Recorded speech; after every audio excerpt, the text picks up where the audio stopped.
for my conversation, I see. You don't know me like that. You don't know me like that. You don't know me like that. You don't know me like that. But these motherfuckers do. Born in Guyana, raised in Brooklyn. Bring that sensational shit. Every time I spit it, I make money off the radar. Phase you with my DJ skills. If you talking some bullshit I don't wanna hear, I'm real in your ear. Every time I appear, quick lesson, I'm about my paper. One man band, I recommend. Spoke something into my zone. One of a kind, blow your mind. I got that natural shine. You don't know me like that. You don't know me like that. You don't know me like that. You don't know me like that. You don't know me like that. You don't know me like that. But these motherfuckers do. Like that. Yeah, I rock the spot. Hot it up a lot.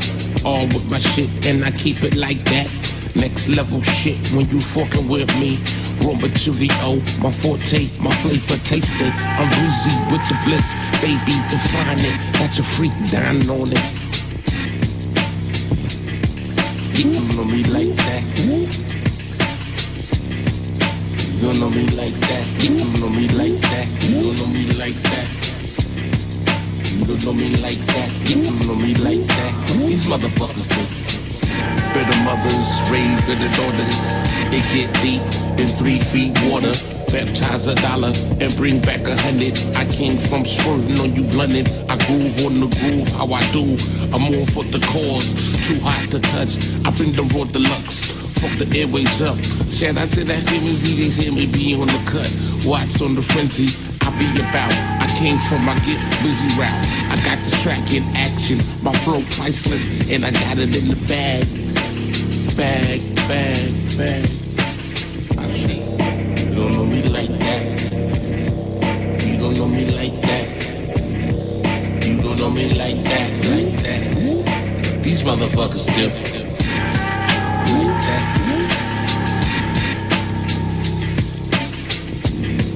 Plant Eaters production. You don't know me like that. You don't know me like that. You don't know me like that. But these motherfuckers do.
touch with rust and clutch. Spun out of the dust and careened into the temples of automated destruct.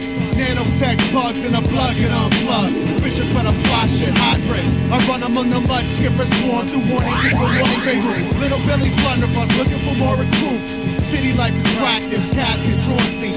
That's the rule of you and me. Crash on mass lunacy. Friends used to laugh fast, crash little troop on me. Now they check the bags with a staff class and Uzis. Who deserves a rap without warning? This ain't got but a mortar with a sports scorch. New York forfeit. Run among the poppy fields, order some more clips. Store trips are rare, but the fare is forceless. Gloomy bought the city of Lego and shitty metal hole. Jitters to the floorboard, burn almost aborted. Flight of the accidental tourist morbid. The advertising god so oddly courtship. Godly corporate squad plot these tortures. Holiness is hard and it's costing God fortune. Guess he took a second job on a force to afford it. I don't want a part of these self-fulfilled prophecies. Man, it's too much for my stubbornness. I hate the people running shit. Sleeping ground, oh below, wishing you peace before horror on the surface emerges less frequently. Metal bars and Ranger Road dissolved from the scenery. What the fuck? I'll take a hostage and walk through the mosh pit. Pristine untouched. MB703's unscuffed. Trust is a commodity crushed by Pol Pot. Your cookie cutter laws contain flaws in philosophy. Toppling down a flight of Escher box steps to light. Cause the man that raped my sister won't sleep right tonight. Suppose the pretty horses and four could love more. But I'm exhausted by the scope of this dark god and opiates. Breakfast for the Stopian ruthless whole movement. Seasonal and festive, the butchery's looking good. And our writer's block is a prison camp with free press repress. We can hypnotize the herd. Live fly visions that attack like Alfred Hitchcock. Raise a rabbit, carry a pitch. True, the only form of calm not tapped. The trap strong in the cranium and future reveling with his whistling song. I know you're listening. Get down with this bitch, whistle along. Obedience is not enough. Power is inflicting pain and humiliation, otherwise it cannot be sure. Power is tearing human minds apart and putting them together again in new shapes of your own choosing.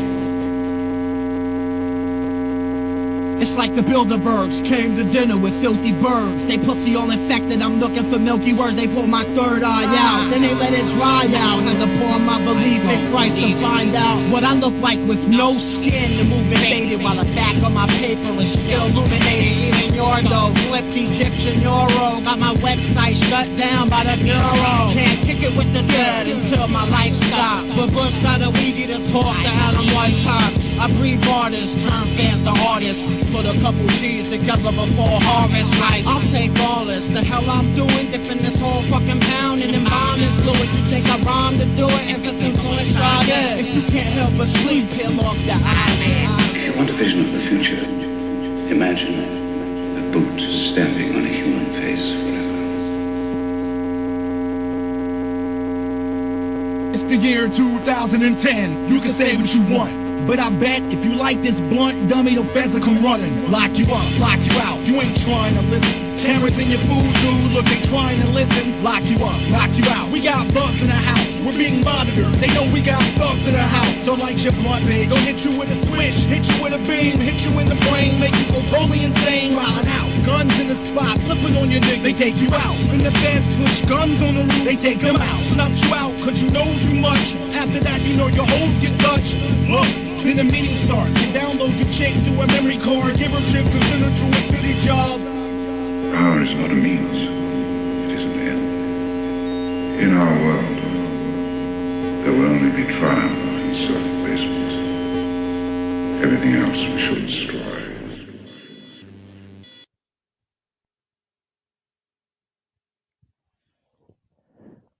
Yeah, blessings. Thank you guys for joining. To the one viewer in the house, make yourself known. Make your presence known. G, we What's did it up, for player? you. Yeah, blessings, homie.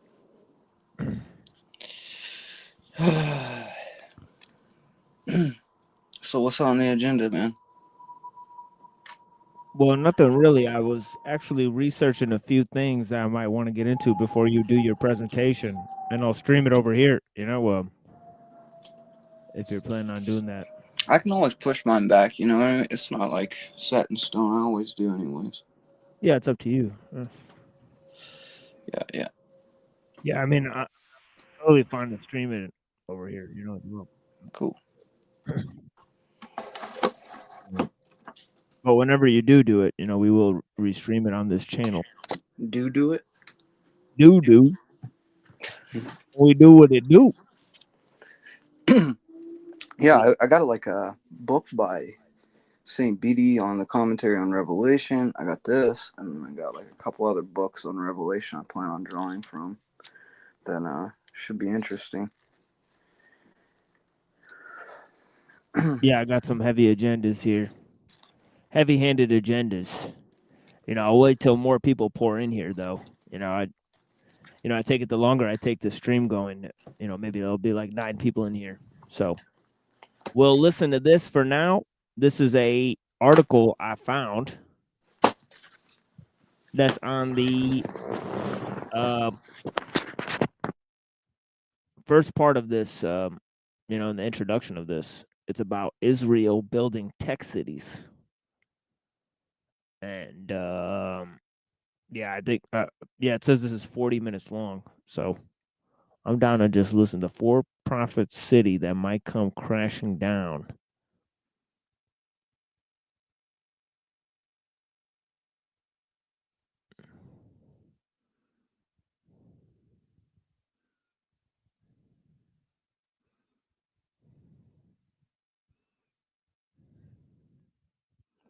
And if I could just get to the part that's about Israel in here, that'll be much more better. Prospera. Yeah, okay, here it is. Let me actually read this part.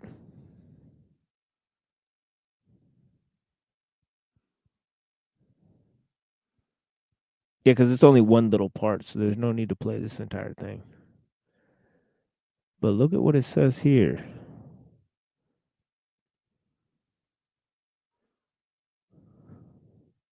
Okay, so I guess I'll read these 2 paragraphs. All right.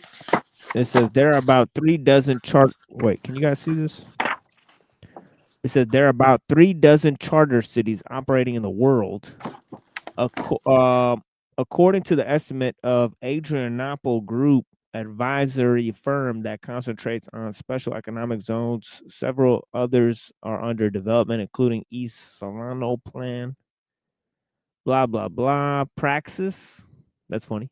It's called Praxis, which is interesting. It's got kind of like a communist or Leninist name to it. A forthcoming crypto state on the Mediterranean and the Free Republic of Liberland. Private cities. 3 square mile stretch of unclaimed floodplain between Serbia and Croatia. Many of the same ideologically aligned names. Peter Thiel, Mac Anderson, Friedman recur as financial bankers. Patrick Shoemaker, principal of Zaha Hadid Architects and the critic of public housing, is behind several of their urban or metaversal designs. Now, this is where the thumbnail comes from. It says Srinivasan, the former Coinbase chief technology officer and now an advisor of Pronomos Capital, Friedman's fund to build startup cities, argued in his 2022 book, The Network State, quote unquote, that these new business-friendly hubs would soon compete with nation states and one day replace them. Quote unquote, the network state was inspired, he said, by the state of Israel. The country was started by a book. He tweeted in 2022, referring to Theodore Herzl's 1896 manifesto, The Jewish State. Quote, you can found a tribe, unquote. Srinivasan said on a podcast, quote, what? Whoa, he's going on dangerous terminology there. But yeah, Srinivasan said on a podcast, what I'm really calling for is something like tech Zionism. Tech Zionism. When a community forms online and gathers in physical space to form a reverse diaspora. Well, isn't that special? Yo, tech Zionism. Tech Zionism. Tech Chiliism, you know? It is a great one. Tech Zionism. I mean, you gotta love it. So there we are. He said it, not me. Tech Zionism. Whotheyism. We're asking who they is, and we find you know, what they're telling us is tech Zionism. Tech Zionism has a lot to do with it, and we're gonna get back into that. You know, about Israel's connection to technology, right? Because there's a lot of connections that Israel has to technology, right? But before that, we could just get into the foundations of capitalism, right? The Protestant Reformation, right? Millenarianism, right? And how certain ideas about property rights, right? Okay, and about the king owning your property, right? And about how the Jews controlled the money lending system, right? And all of that type of stuff. And they actually funded the first crusade, right? And they had a lot of interesting ideas that were connecting the Jews in England, right, to the foundations of, you know, things like liberalism and capitalism, right? Because the plan was to create an open society, right, where it could deregulate, right, the rule of the king, right? Because the king having rule of the property rights, right, they were expelling the Jews, and the Jews actually had a bad relationship with a couple of the British kings, like King Edward, right? And it was until Cromwell, really, that the Jews were actually returned to England. So the English idea, so there's many different ideas like millenarianism, liberalism, capitalism, that all basically have their foundation within Britain, right? And it's the Jews that are pushing a lot of these ideologies, right? So you can look at historically how this took place, and here is some of that information here. It's a very short video here.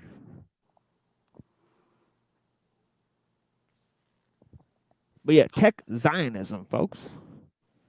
Crazy, huh?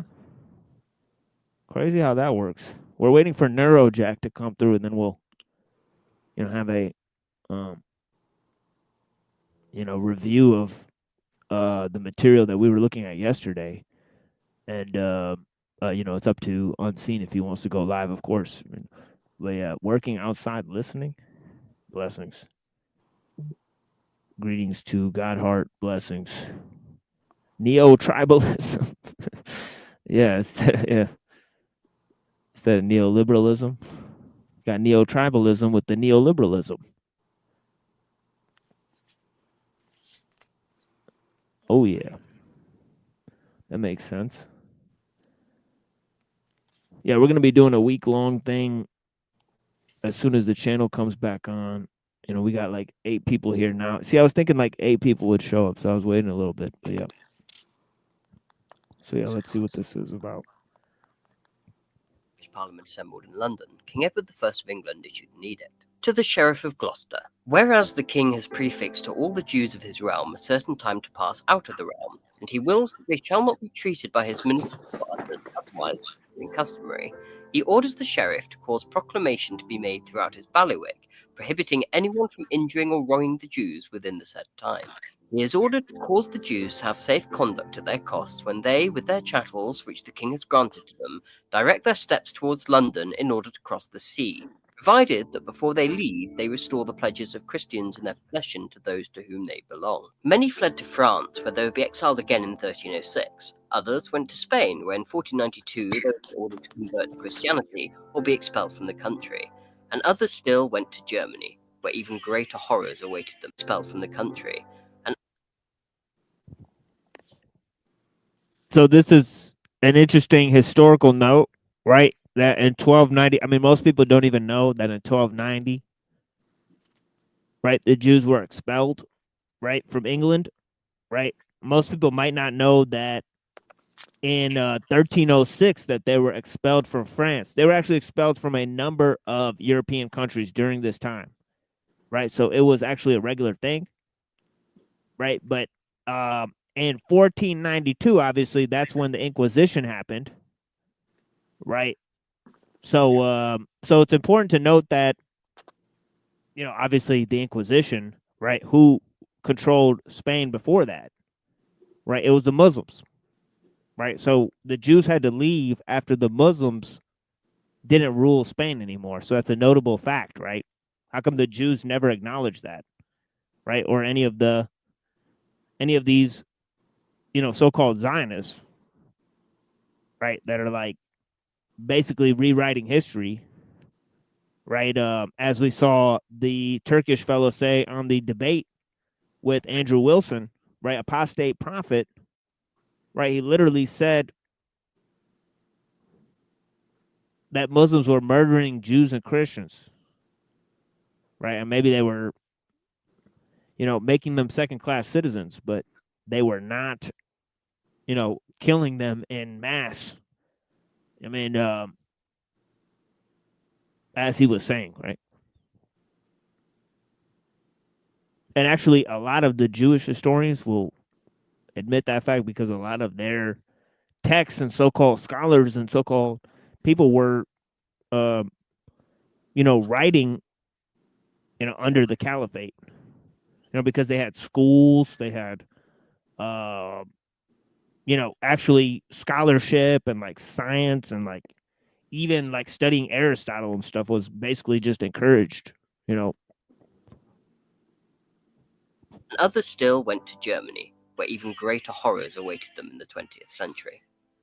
But why did the king expel the Jewish community from England? To find this out, let's go back to 1066, when William the Conqueror took power in England and invited the Jewish community to join him on English soil for the first time. From then until 1189, English Jews coexisted peacefully with the non-Jewish population, which was in no small part because of their protection by the crown, who afforded them their own special courts and legal status, and ensured they were protected from anti-Semitic violence. Proclamations such as Henry I's Magna Carta Judaeorum, written in 1100, which confirmed the right for the Jewish people to hold lands, fiefs, pledges, gifts, and purchases in England and Normandy, give us some idea of the Jewish community's place in medieval English society. They were protected, but they remained at the mercy of the goodwill of the king. The reason for the protection afforded to medieval English Jews was their importance to the king's pocketbook. Whilst medieval English Jews could be goldsmiths, Yeah, see, did you hear that? Okay, one of the main reasons why they were basically preserved was because they were the financiers, even back then in the 1200s. Okay, so this is what you guys have to think about, that they had that much money back then that a king would allow Jews back into his country so that he could finance things. All right, like Richard I used the Jews to finance the Crusades. He let them back into the country. Right? So I mean, it's actually very interesting, and this pattern sort of continues. Yeah, and so it seems like they've always had like financial control of things and understanding Of England, especially. Yeah, like, right? You know how to use a bank for like like 1,000 years. They've system or controlled the something. banking system of England. It's like, you know. What do you think that's rooted in? Is like the Well, them coming from Babylon and understanding how that system worked and bringing yeah, he that kind with of says them? it. He kind of says it here that they were only allowed certain professions. Okay. You know, because it was kind of a feudal society, right? So the Jews would be like good at what the Jews are good at. I mean, right? So they got prominence doing certain things, like goldsmiths, like it's saying over here, like doctors, you know, financiers and stuff. But yeah, Neuro, you gonna say something?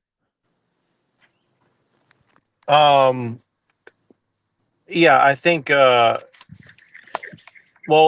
it I'm trying to think of how to put it, but you know, this is kind of why like I like the theory that it's just been one continuous empire for a long period of time that's just kind of shifted around in different ways. And so assuming that this is the case, that you know, the Jays were in charge of the monetary whatever, you know, stuff for 800 years in England, right? Um, you know, wouldn't you say that it's a symbiotic relationship with the host population, or could you make that argument, or would you say that it was more of like a hidden aristocracy or something to that, something like that, or are you saying there's like a hidden power behind the thrones forever? I mean, essentially. Well, that's the thing, is that there's ideological, practical, um, and also religious and philosophical reasons why there's been a philo-Semitism among the British people, right? So that's a historical point of reference, right? And but yeah, why have they preserved this whole thing? Here, give me 1 second, guys. Sorry. They were unique in England for their ability to lend money at an interest, something which was forbidden to Christians. Jewish moneylenders therefore accrued vast wealth, but their status as Jews allowed the English king to tax and confiscate their wealth at will, as Henry II did in 1186 when he confiscated the wealth of Aaron of Lincoln.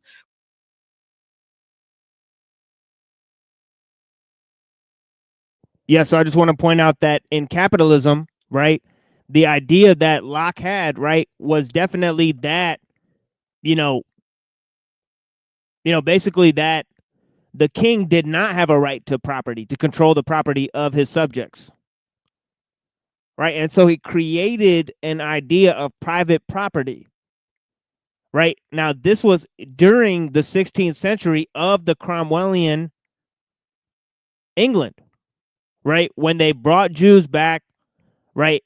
And so as you'll see, right,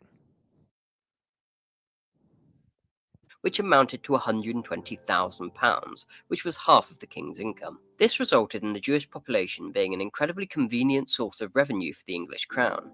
Additionally, taxing the Jewish moneylenders rather than the whole nation avoided the risk of provoking a national revolt.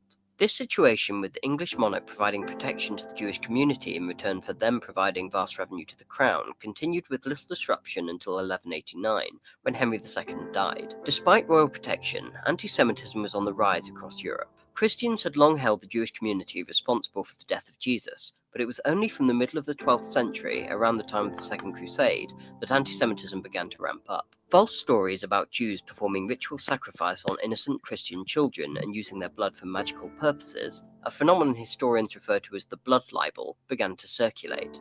And with the momentary lapse in royal control, which occurred during the regime change between Henry II and Richard I, there was a wave of anti-Semitic violence which left hundreds of Jewish men, women, and children dead from London to New York. How do they know that that was just slander? You know what I mean? What if there was truth to that claim? That's what I always wonder. I'm not trying to be like, I guess, subversive of what I'm saying here. It's just like, I don't think it's far-fetched to say that there was likely rituals happening with J Gnostic sages. You know what I'm saying? I mean, yeah, the stuff that is the lineage of the whole thing. Like when you look into the history of, the Crusades, right, and then you look at the Templars and you look at different ideas there, right? So it's pretty interesting that the Jews financed this crusade. I mean, right? And how so maybe it had to do with some connection to those things. Who knows what's going on here, right? But the fact is that this is 12th century, right? Yeah, this is 12th century, right? Okay, so 12th century, like I brought this up the last time, with Pope Innocent III. This is around that era that the Jays had Gnostic sages visit Pope Innocent III, and he had control of the Templars at that time. And supposedly, and you could see that, you could find this. I could send it to you. There's a manuscript he had made, and there's like Kabbalistic secret, diagrams, that he had in this book, this manuscript made by Gnostic sages, and they said it was secret teachings of Christ. And I think that's like a precursor to what modern Freemasonry is, you know, like the Kabbalah, this type of stuff. Like this is all coming out from like royalty getting, you know, having these kind of, you know, wizards or something come and teach them secret wisdom or something.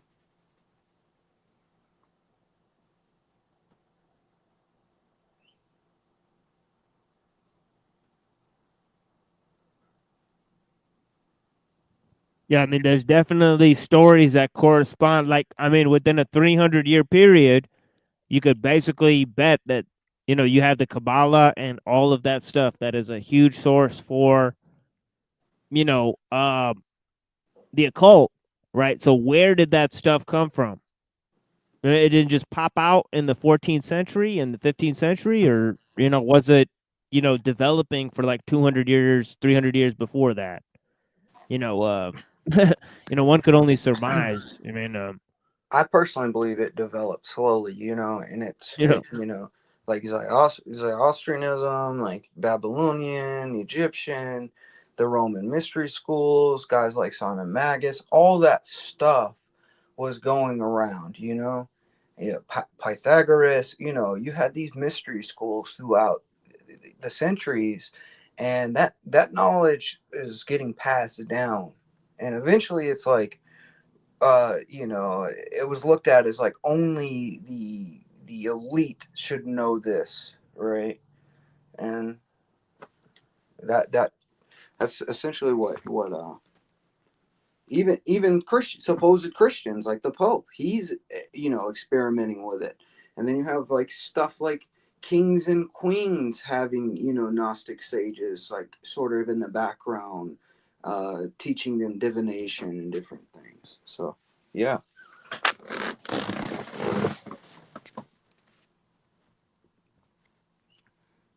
There's somebody in the back. yeah, you got like, Oh, never you know, mind. like Abramelin in the 16. I mean in the 1300s. You know, you got Maimonides in the 1200s, right? And you know, so in the, you know, in the 1400s and the 1500s, you know, you basically got, you know, the Lurianic Kabbalah. Right, So, right. you know, this stuff didn't just come out of nowhere. I would surmise, right? Richard Right. I soon responded. He had the ringleaders of the murders hunted down, arraigned 80 magnates and burghers in York, and issued a proclamation to the sheriffs of each county. The proclamation confirmed to the Jewish population all their customs and liberties, just as the Lord King Henry our father granted and by his charter confirmed to the Jews of England and Normandy, namely to reside. So Richard the First, right? He was great, like the Avenger for the Jews, but then also he, you know, um, you know, let them fund the crusade. You know, I have some information about that. Oh, so they were You know, in behind the my book. Crusades. Yeah, I think. I mean, they had a significant thing in funding it, right? But Yeah. in England, because the biggest financiers of the government at the time, right, of his like, you know, government. I forget what it's called, right? I think it's called like exchequer or something. But yeah, yeah, he had like, you know, a treasury, and yeah, it was basically financed by Jays back then. But yeah, It this is makes the so cool thing. much sense, really, you know. Yeah, I mean, with the there's photos of the modern Pope sort of bowing to the Jays, the Zionist leaders. So this connection goes right. back a long time, you Yeah, know. we played it on our show too. Yeah. Of Pope Francis kissing the hand of Henry Kissinger. Right. Right, crazy stuff. In our land freely and honourably. He also charged the sheriffs to ward and defend and protect them. A decade later, the Jewish population of England had once again returned to its former level of relatively peaceful coexistence, but it was clear that all that protected the English Jews from persecution was a powerful king willing to wield that power in their defence. Any lapse in monarchical power, or in the English king's willingness to protect the Jewish people, could easily result in another wave of violence. Unfortunately, both were soon to take place. In 1215, King John signed the Magna Carta, which, among other things, contributed to an increase in the autonomy of English towns. How Some of much you them want to used their bet? newfound autonomy to expel the same arguments they use today were used to influence the kings of that time.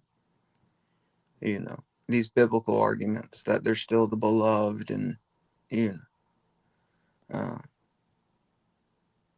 it seems like a development, an antichrist sort of spirit that emanates throughout the history, that you see this chiliastic dispensationalism sort of develop. Well, who are we to say that they're wrong? I mean, let's be charitable. Shut up, boy. I mean, it is very interesting though, because I think that it has been. I think that, well, it's kind of like this. It's like, why did Islam not get subverted so easily? Well, they have rules against alcohol and they have rules against money lending overtly. So those two things alone, you Or know, usury or whatever is a banned thing in Islam. yeah, you're not allowed to take a loan at all. Like, like it's just not allowed essentially. So that's basically how the Jays have functioned throughout society, is this sort of banking system of loaning and debt and all, right? Is that what we're trying to get at here? Well, I mean, it's kind of like this thing of like, I mean, to me, I'll just be honest. Like, if I were king or president tomorrow, the absolute first thing I would do is dissolve any money lending outside of like maybe business speculation. You know, like I think that there maybe you could argue that you want people to take risk as far as you know, trying something new as far as maybe business or something, or maybe I could see it that way.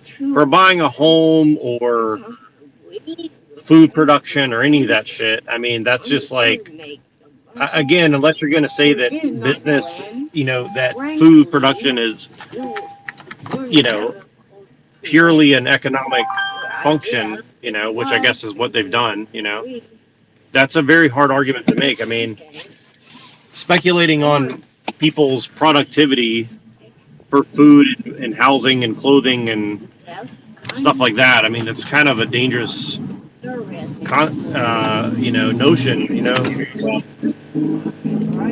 And I mean, I wish I had a better way of putting it, but I think that that's probably the biggest.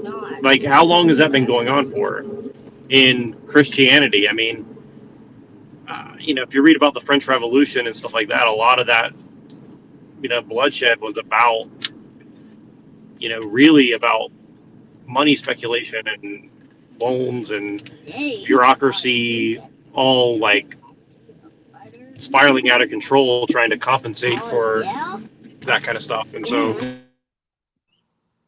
I think that it would be really interesting to see like how closely associated money lending. I think that would be very interesting. Yeah, it's interesting because they clearly had a huge hand in funding Napoleon, where they put Napoleon on the coin, on the money, with Cyrus. Like as Napoleon was liberating the Jews. So they put Napoleon on the money. This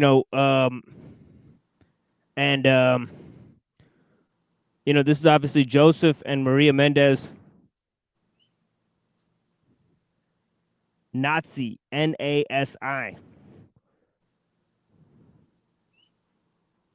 Their Jewish populations beginning in the 1230s. Leicester expelled their Jews in 1231, and this was followed by Newcastle, Warwick, Southampton, and a number of others between 1234 and 1244. More violence was also aimed at England's Jewish population. A deacon who converted to Judaism was burned in Oxford in 1222, and accusations of ritual murder and mutilation of children began to be levelled at English Jews. In 1253, a royal order was made that banned any Jews whose presence in England did not directly benefit the crown from being in the country. Alongside this, continuous wars led to King Henry III leaning on Jewish wealth more heavily in order to avoid the risk of taxing the whole English population and risking revolt. From the late 1220s onwards, the Jewish community was taxed heavily, and it's estimated that Henry III confiscated about half of the total wealth of the English Jewish community in the period between 1240 to 1260. In addition, in 1264, at the start of the Second Barons' War, which saw Henry III briefly lose power, hundreds of London's Jewish population were murdered, and attacks against the Jews of Canterbury, Worcester, Bristol, Bedford, Winchester, Lincoln, and Nottingham also took place, with many of the records of indebtedness kept by Jewish moneylenders destroyed, further impoverishing the Jewish communities. This led to increasingly poor Jewish lenders putting more pressure on those who they still knew owed them money to pay back their loans, which in turn led to increased Jewish unpopularity. Whilst all of this was going on, Parliament had been gaining in power. Edward I, who had been largely in charge of the country even during his father's last years as king, wanted to avoid the rebellions his father had faced by using the consent of Parliament to assert his authority. This included getting Parliament to consent to taxes he wished to levy, which had also been a condition of the Magna Carta. For some 20 years before 1290, Parliament had been forcing the king to curtail the rights of the Jewish population, including their rights to hold land and lend money, in return for consenting to Edward's taxes. These measures were largely pushed by England's knights, who, as one of the weakest landholding classes, had been most affected by the pressures of Jewish moneylenders asking for the repayments of debts. However, up until that point, those measures... See, look, there's another, like, weird thing, because I was saying how they, like, you know, like, funded the Crusades, and then the knights were badly affected. It's like, it's kind of weird. Well, and also, you know, this is around the time of the Braveheart stuff. William Wallace, what's his name? That king. What's his name? I can't remember that guy's name, but that king and stuff like that. What was the king's name? Longshanks. There you go. Yeah. So, you know, Edward I is Longshanks' son. I'm pretty sure that's what they're talking about. So again, just to put in perspective, like, and so again, and another thing that's interesting is, like, this is, like, I think a couple hundred years before Canterbury Tales, and probably 300 or 400 years before Shakespeare. So again, before we even get to Canterbury Tales and Shakespeare and all this, like, really important shit, this stuff is already going on. And so again, it's just very interesting. Like, why did, you know, Richard? I think it was Richard III or whatever, go do the Crusades and shit like that. What was Robin Hood really about? What was Braveheart really about? Like, if you start seeing, like, how wars and all these things have been started in England and Scotland and Ireland and all this, I mean, it's like, I'm not saying it's, like, all because of the Jays, but what I'm saying is, like, economics matter. Like, economics are, you know what I mean? Like, they really do matter, you know? And people start acting rationally when they're desperate. And I think it's, like, basic psychology, you know? So, it's interesting because, like, the English language didn't even really, like, get codified until, like, 100 years after this, or 200 years after this. So, kind of interesting, you know?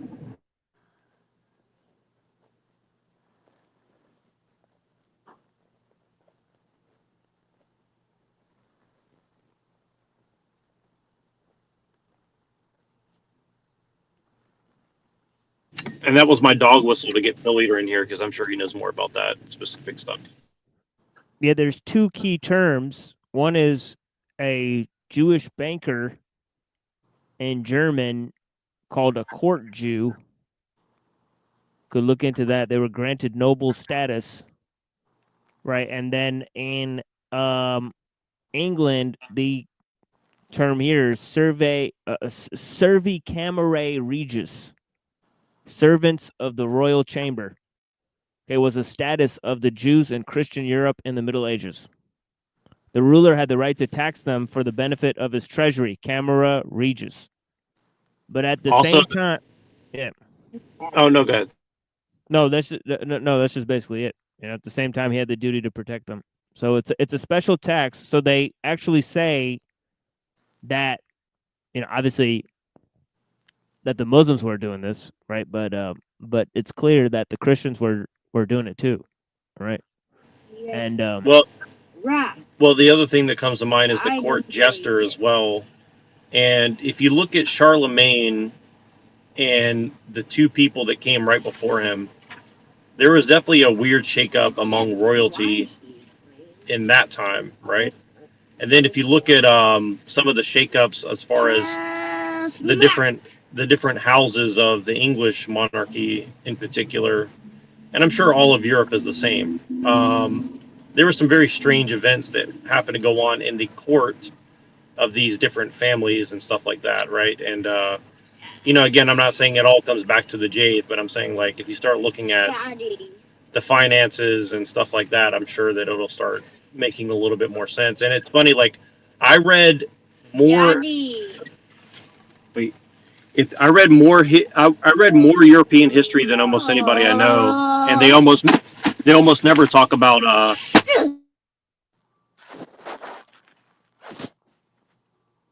She took him out. They almost never talk about Jewish history in Europe at all. Like, so I just think that's very interesting. Yeah. Like, I literally never read anything about it. I'm pretty sure they never mentioned it. Maybe when I read about the French Revolution a little bit, but yeah. Yeah, I think it's a history that, because we're Americans, and we don't. I would assume our those who run our system don't want to kind of be on bad terms with them. They've erased a lot of context in history, so you're not going to hear much about this, at least on a mainstream level. Like, you're not going to get watch History Channel and find stuff like this out.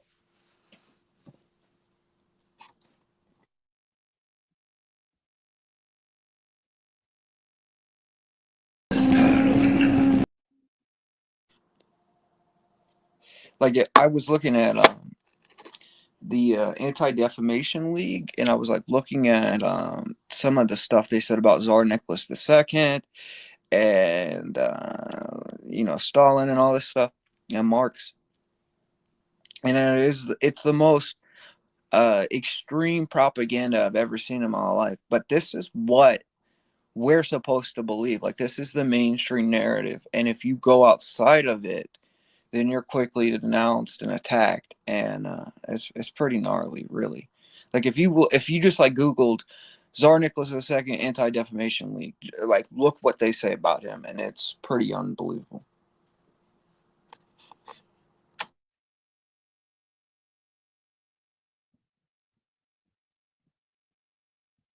Hadn't worked. Lending still continued to go on underground, and the knights continued to feel the pressure. So, in return for the largest grant of taxation conceded by any parliament to any medieval English king, knowing that the knights would not consent otherwise, Edward I agreed to expel the Jewish population of England. Where his ancestor William the Conqueror had invited the Jewish community to England, protecting them in exchange for the revenue they generated him, Edward I now lived in a different world. The Jewish community was far poorer after decades of heavy exploitation from Henry III and Edward himself. They could not match the revenue Parliament could generate for him, and Edward lacked the willingness or need to protect a population of people who could, by their exile, potentially unify the country behind him as he gave in to popular anti-Semitic sentiment and made them scapegoats for past unpopular royal decisions. As the historian Rebecca Riley points out, Jews prospered visibly even as Christians suffered taxes, dismissing the fact that Jews also suffered alongside them. Jews spoke French, did not have to appear in local courts, absented themselves from town parishes, and allied themselves with such hated figures as Kings John and Stephen. Jews did not force loans upon Christians, inform royal policy, or wage expensive wars, but they stood out as psychological targets, an outgroup who could be blamed for frustrating social unity and security. And so, when the Knights of Parliament asked Edward to expel the Jewish community in return for an unprecedented amount of tax revenue, he didn't hesitate to accept.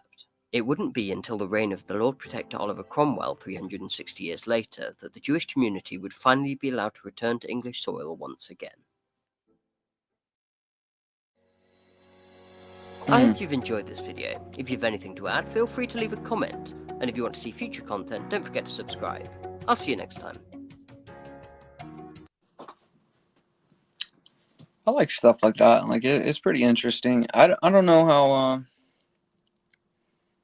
I don't know, the whole scapegoat narrative. I'm sure that's true, right, to a certain extent, but it's also kind of reversed a lot of the times too. There is actually some issues going on, but that gets blamed on the common, Jay, whereas it is really some elite Jays that are the issue, I think. Well, it's definitely true. Okay, definitely true. The okay, thank you. Uh, Who's Cage? he's a demonic figure that's here to torture us all. Jing Jong. Shit. Yeah, Cage is chilling. Yeah. What the fuck you talking about, Demon Hugger? Come on, Rage. Chill out, bro. Yeah, but this is the main thing here. It was a continuation of this in the 1600s, right? Going up to Manasseh ben Israel, right? So if you look up Manasseh ben Israel, or there's a few things I want to read here. Sorry, Right? I just It have says, two questions, really quick. Are we about to do? Are we going to cover the Wilson stuff again? Yeah, Yeah. I got two questions too. Are Yeah, you right after slightly this. retarded or fully retarded? Here, give me 1 second. It says So he offered I'll to be right serve. back. Yeah, for sure. Oh, is that why you said that? Yeah.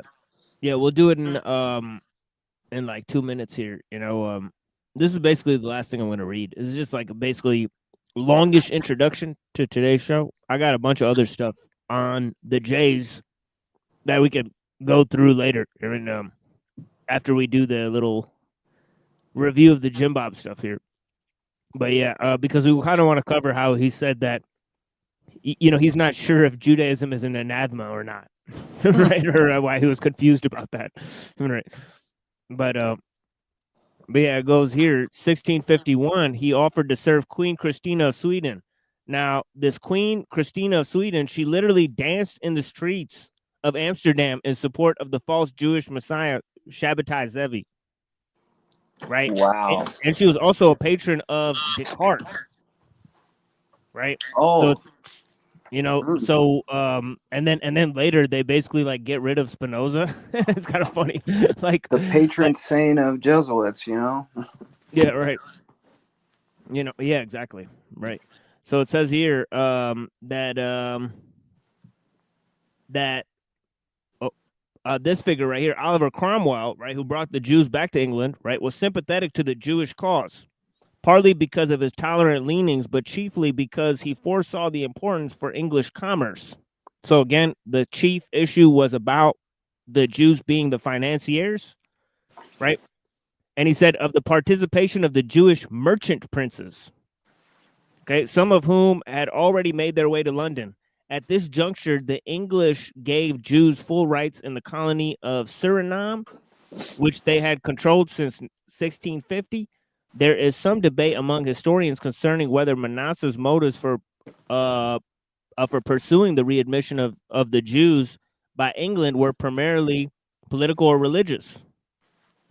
Ismar Scorch, for example, had argued that the idea of England had a final place for the Jews to inhabit in order to bring about the coming of the Messiah was hardly present in the Hope of Israel 1652, but rather developed by Manasseh later in 1656 to 57 when he was in London in order to appeal to the English Christians with millenarian beliefs. And yeah, so he literally said that yeah, later it says he seemingly closed the debate on the issue of Manasseh's own messianic beliefs. They, the sundry European Gentile millenarians that were in contact with him, especially valued Manasseh as the Jewish expositor of a common Jewish Christian messianic vision.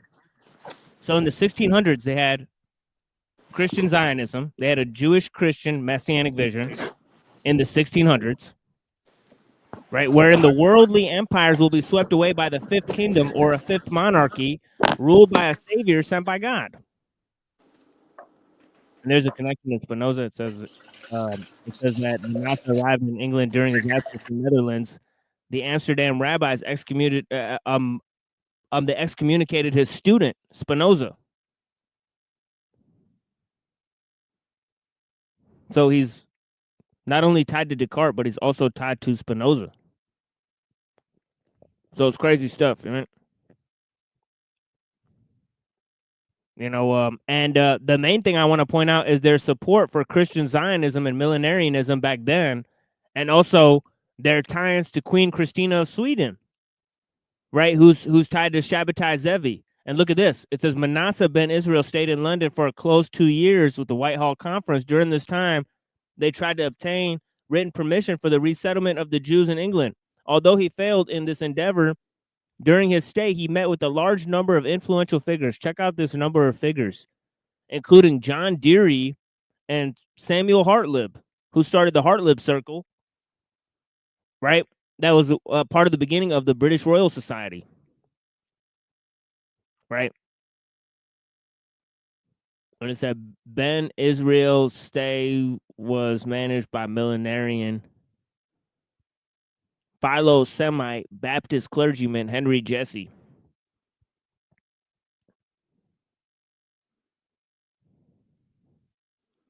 So yeah, that's all I'm going to read from there. But yeah, it's interesting how he's involved.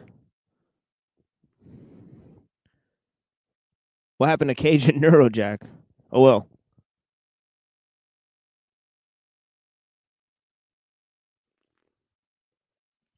But yeah, it's interesting stuff. With that, we'll wait for Neurojack to come back in, and we get to the Jim Bob stuff, right? But I got a couple more videos and stuff that I want to show you guys in terms of Christian Zionism that we could keep on, going through a few details here. But yeah, look at this. Down here it says in the writings. Oh shit! Actually, let me actually highlight this because this is actually very interesting. Should have kept reading this for a second.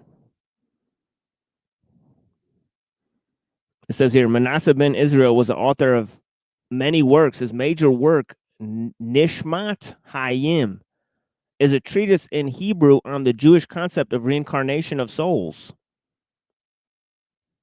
Published by his son Samuel 6 years before they both died. Some scholars think that he studied Kabbalah with Abraham Cohen de Harara, a disciple of Israel Surik. This would explain his familiarity with the method of Isaac Luria. The Conciliator was, as above, a work written to reconcile the apparent contradictions in numerous passages throughout the Bible. To achieve his aim, so he thought there was contradictions in the Bible, and he was going to reconcile them with his own personal interpretation. To achieve this aim, Ben Israel utilized an astounding range of sources, primarily the Talmud and classic Jewish commentaries, but frequently quotes from early Christian authorities as well. So there you get the Judeo-Christian stuff, right? Sort of tied it all together.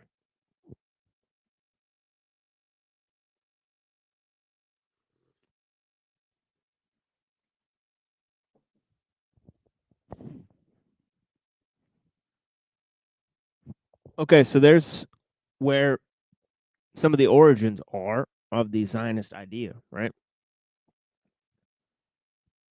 But let me go to this here, and we'll get some more context.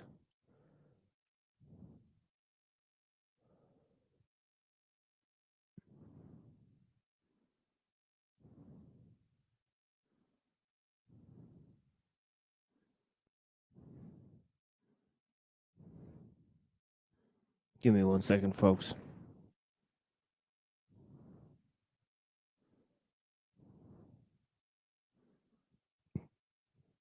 Okay, here. So this is James Perloff, an ethnic Jew, Ashkenazi Jew, right, talking to an Orthodox Christian gentleman, right, about the origins of the Schofield Bible. Right, so this is also very interesting. Really into his church and loves theology and loves to look into it, loves to research and loves to talk about it.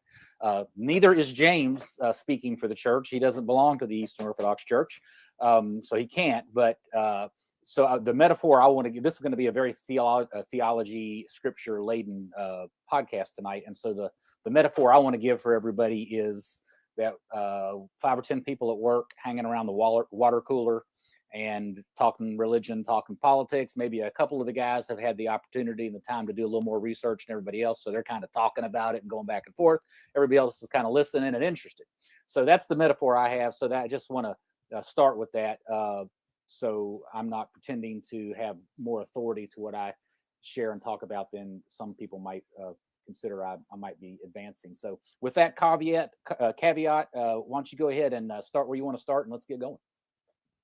Okay, I actually want to start with some caveats. The Christian Zionism was infiltrated into what we call the fundamentalist churches. And so the first caveat is that I want to mention this article is actually called Part 2 of the War on Christianity. Part 1 was about modernism. And I just want to make sure that the fundamentalists who might be listening in understand that I'm not singling them out, because I actually think that if you've got a choice, obviously, between a modernist and a fundamentalist. That's one thing that, Perloff very clearly explains, that the modernist fundamentalist dialectic is a false dialectic. The modernists are the fundamentalists. It's all the same thing, right? They're reinterpreting. Okay, they're forming a new interpretation, right? And they're the controlled opposition of each other, right? They're usually founded by the same sort of Jewish organizations, right? That are trying to update and re-envision and reform commentary on these various religious sects, right? So this is the main thing, right? Fundamentalist church, you're much better off at a fundamentalist church. Let's just mention just briefly the modernists before we transition over let me piggyback off that. I agree with you. We're not picking on the fundamentalists. I'm a big fan of fundamentalists. I grew up with a fundamentalist in many ways, right. and in the culture wars and all sorts of things, fundamentalists are huge allies, and right. and many, if not most or whatever, fundamentalists really love the Lord and are really seeking God. So this isn't singling them out or whatever. This is just when the enemy has started to sneak his way, and when the snake has slithered into the church a little bit, and the camel's got his nose in there, in the really good places where Jesus and the Bible is being taught. That's an alarming thing, and so that's what this show's about. Yeah, a lot of my writing, of course, has been on the New World Order. That's what my latest book, Truth and Lonely Warrior, is about.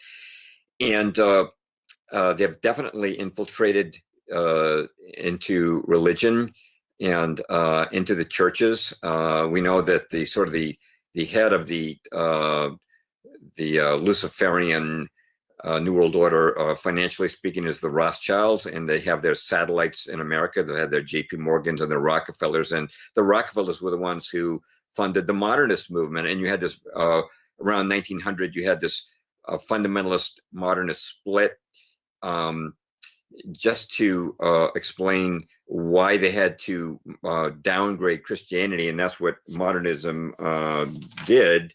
You look at modernism, and you're familiar with Charles Augustus Briggs and the introducing higher criticism. But basically, what the modernists started to say in America in the late 1800s was that the Bible wasn't really the Word of God. It was full of errors. They challenged the divinity of Christ. He did not die in atonement for our sins. He didn't do any miracles. There's no virgin birth. There's no resurrection. There won't be any second coming. Now, and a lot of this was tied to, the idea of higher literary criticism, applying that to the biblical text, right? And applying historical criticism to the biblical text. That was formed in Germany, right? And a lot of the people that formed it were students of Hegel, right? That were taking a modern, radical interpretation. Okay, we're looking at people like Ferdinand Christian Bauer and other people who are literally, schoolmates, with people like Hegel. And they essentially,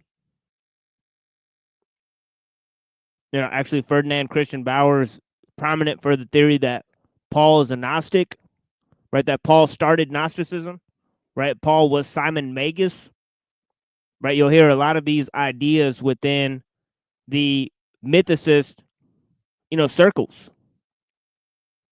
Right, literally started in Germany at that time, right?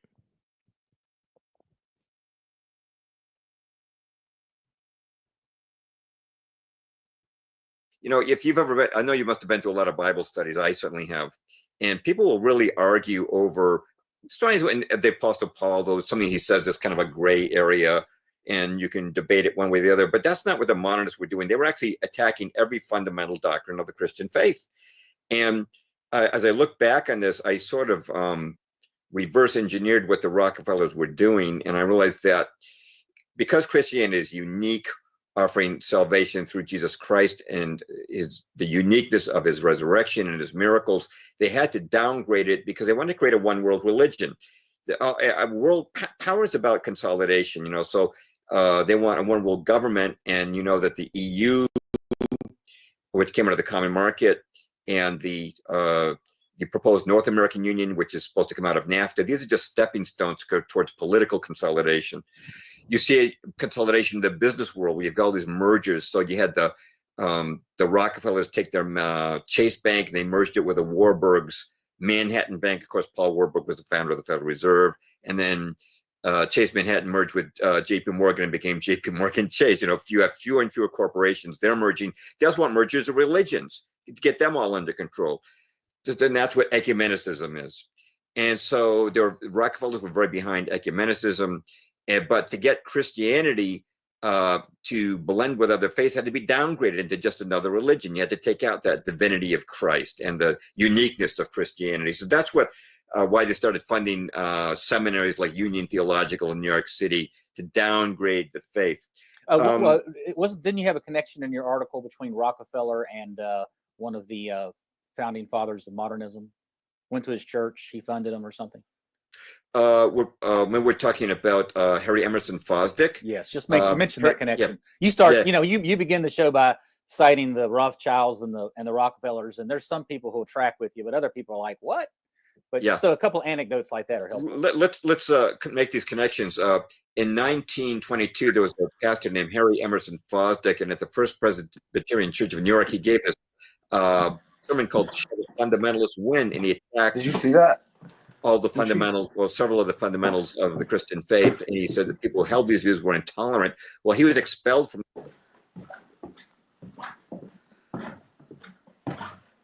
Can you hear me? Yeah.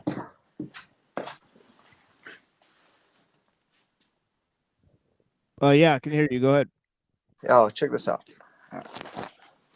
Show you something.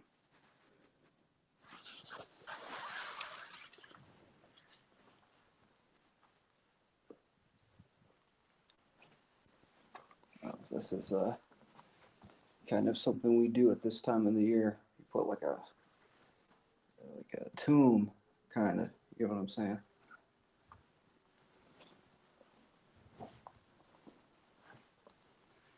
That's pretty cool.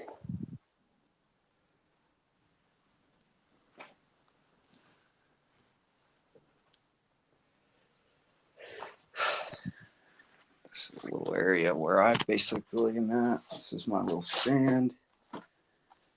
And then you got the altar here. And then back here, that's like where you do the sacraments and you know what I mean?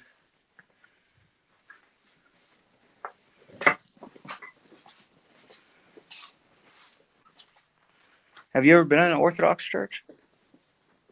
Yeah, I think a couple of times when I went to Greece, we walked inside a few Orthodox churches. Yeah. And yeah, very beautiful stuff. Yeah, this right here is actually a piece of the true cross in that. See that? It's like a little sliver in there. I don't know if you can.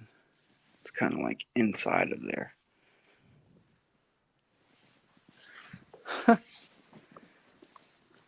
Yeah, it's wild. Yeah.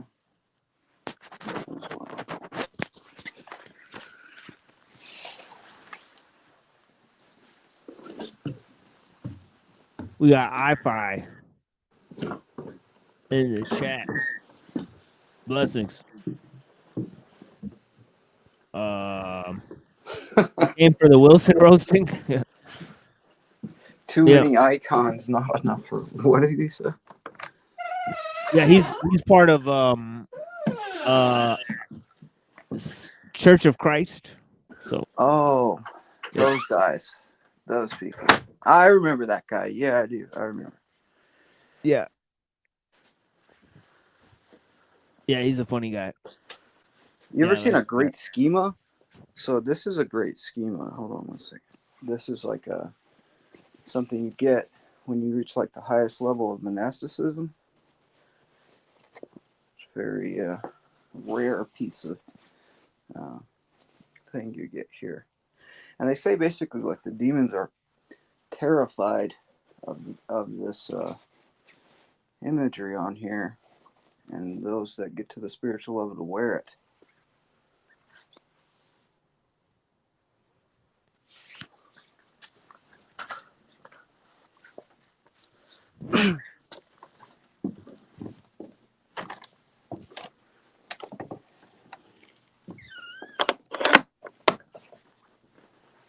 Yeah, this guy on the screen is an Orthodox too, but I'm not sure what church he's part of.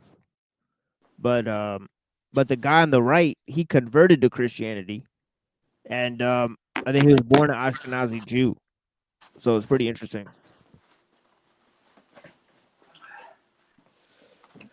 This guy iFi talking about we copied. Okay, dude. What didn't like the Church of Christ started like in the 1900s or something?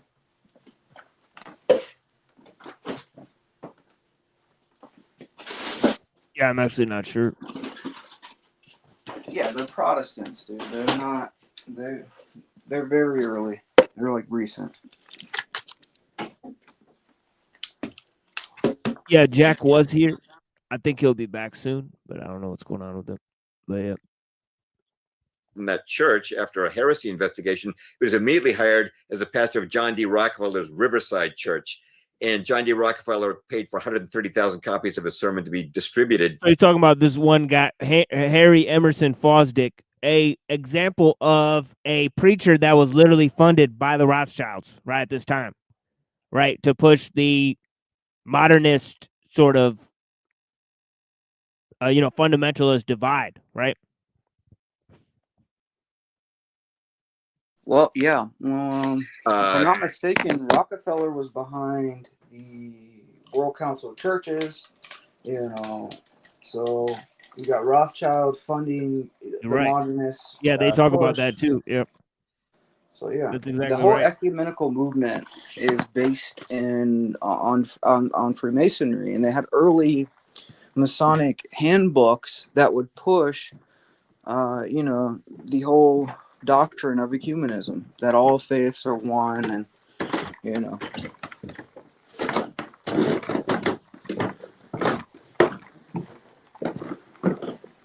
Yeah, it says the fundamentalist modernist controversy is a major schism that originated in 1920s and 1930s within the Presbyterian Church in the United States of America.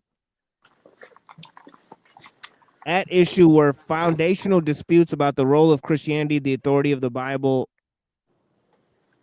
and of course the death, resurrection, and life of Jesus.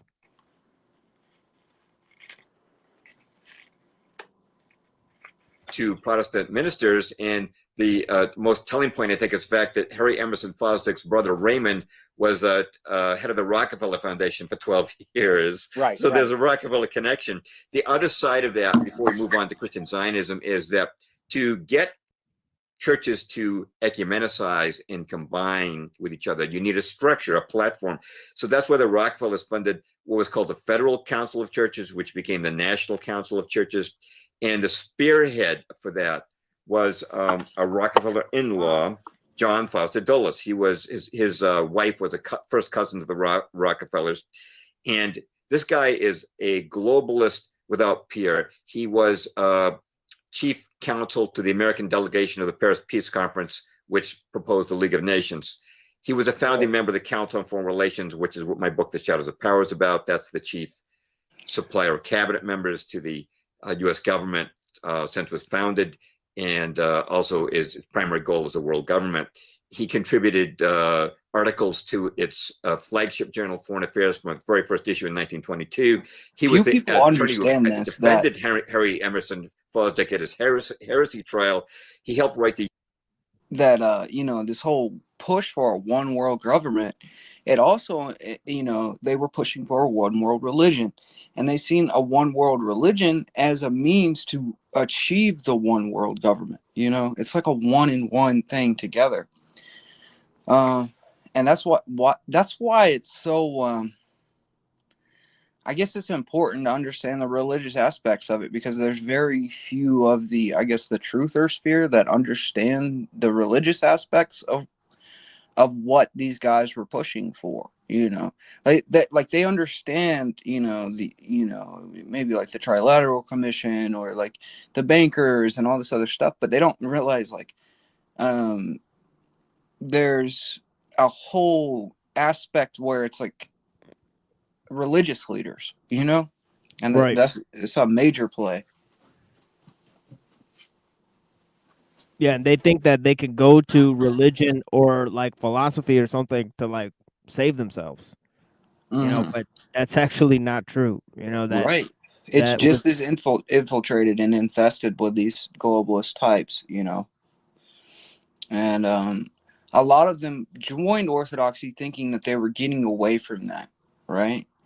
Like, oh, Christ is here. But it's like, no, man. Like, the first thing that the Freemasons thought to infiltrate was the church, as an institution, as a corporation. Like, this is something that they've been attempting for years. And the chief enemy of Freemasonry is, any religion that pushes back against their their ecumenist views or perennialist views. I'm not saying that right. Ugh, whatever. Yeah, but another thing that was going on around this time was the entire idea of obviously eugenics, right? You had Standard Oil, you had the idea of how they were using prohibition, right, to ban ethanol, right? And this was obviously done by the Rockefellers, and they were using these ideas of prohibition and feminism, right? And they were pushing all these things at a critical time, right, to disrupt the religious fabric of the country, right, to open up the country for obviously consumerism and modernism and all these types of things, right? So right, because especially ancient Christianity or Orthodox Christianity, it has always been an antithesis to a materialist worldview. So this is an enemy that they have to take down to install consumerism. Because if you have a bunch of people that are more worried about their spiritual life than they are about keeping up with the Joneses, then you can't control those types. And they're so worried about efficiency and moving towards becoming a Superman, right? Whereas Christianity, that's like, this is an antichrist teaching. This is not what we want to do. That's exactly why they felt like they had to ascend these hierarchies and get in control and take out a czar or any type of monarch that could get them out of these hierarchies. They had to take control of it, because otherwise they couldn't make the political moves they wanted to make. Really. yeah, that's why I say that people really need to read and study this. Two Treatises of Government by John Locke, because he literally creates capitalism, democracy, liberalism, empiricism, even the idea that the king should be subservient to the people, you know, and all these ideas, right? Because he creates a parliamentary structure where you don't actually need a king, right? So he totally goes against Hobbes, right? And Yeah. he actually says it in his work, right? That his, you know, whole idea is to have government by consent without the monarch, right? So it's a revolutionary, like he totally revolutionized the game, right? And one of the things he says that the father is not the patriarch because God did not give Adam dominion over the land, Huh. because Adam had to work just like everybody else does. So Adam had to work for his private property, and he shares in that with his wife. And he said that basically, you know, the wife and Adam basically create the child who, upon having the ability to work and produce his own, you know, value from his work, doesn't need the father anymore, right? So he had this idea that when the son has the ability to gain private property, he is no longer under the tutelage of the father. Hmm. Same way that the people, once they become a commonwealth, they're no longer under the tutelage of the monarch. Right? So he literally created it in one, you know, swipe. I mean, Yeah. of course, he was, you know, funded by the Earl of Shaftesbury, who was a major figure in the Protestant Reformation. You know, And you know, this whole idea, what, you know, this overthrowing of a monarchical system, it's the death of God. It's nihilism. It's man becoming God without God, right? And that's like what the serpent was pushing to Adam and Eve, which led to their fall. And it's always going to lead to a fall. Because it's based in pride. It's a you know, the limbs can't control the head. The head controls the limbs.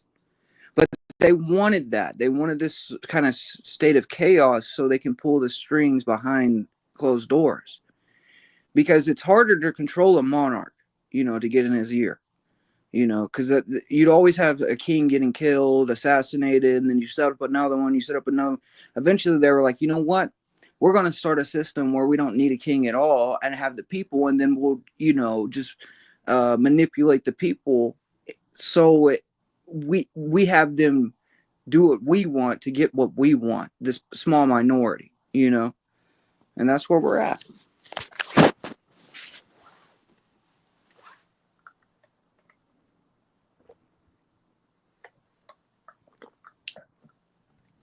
Because a strong ruler is going to take that out, you know? And that's what Stalin seen. Even though he was an issue, like had his, you know, he used the Freemasons to get in his position. He realized that these types can't be there because what they're going to do is they're going to cause chaos, and then eventually, when he steps a lot out of line from what they said, they're going to have him killed. So what he did was get them killed first, you know, and that's why he shut all the Masonic temples down and did all that stuff. It's, you know, the same way with H. But something tells me that there's something more to that too. That there was still probably a secret society running things, even though Masonry seems to be getting taken out, you know.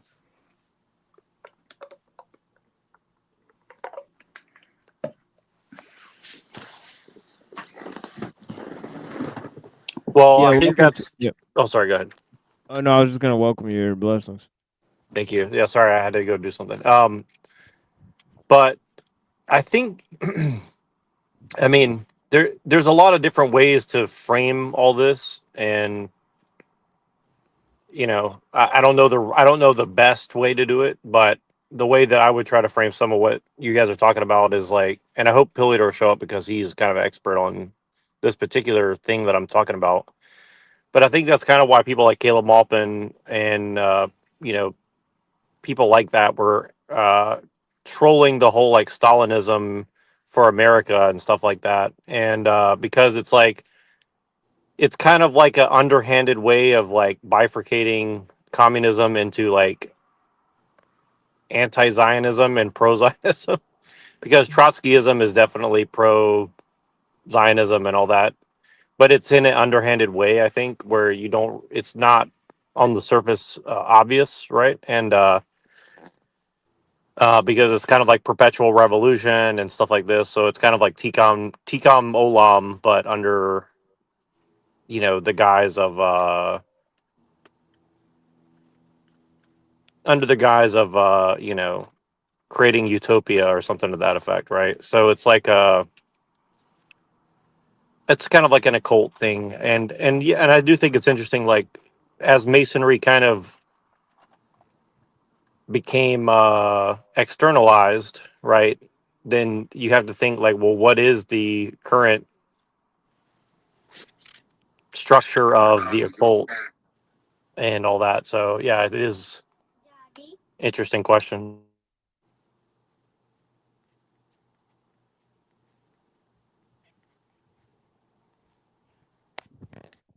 Now I'm gonna play like 2 more minutes of this, and then we're gonna move to the Jim Bob clip.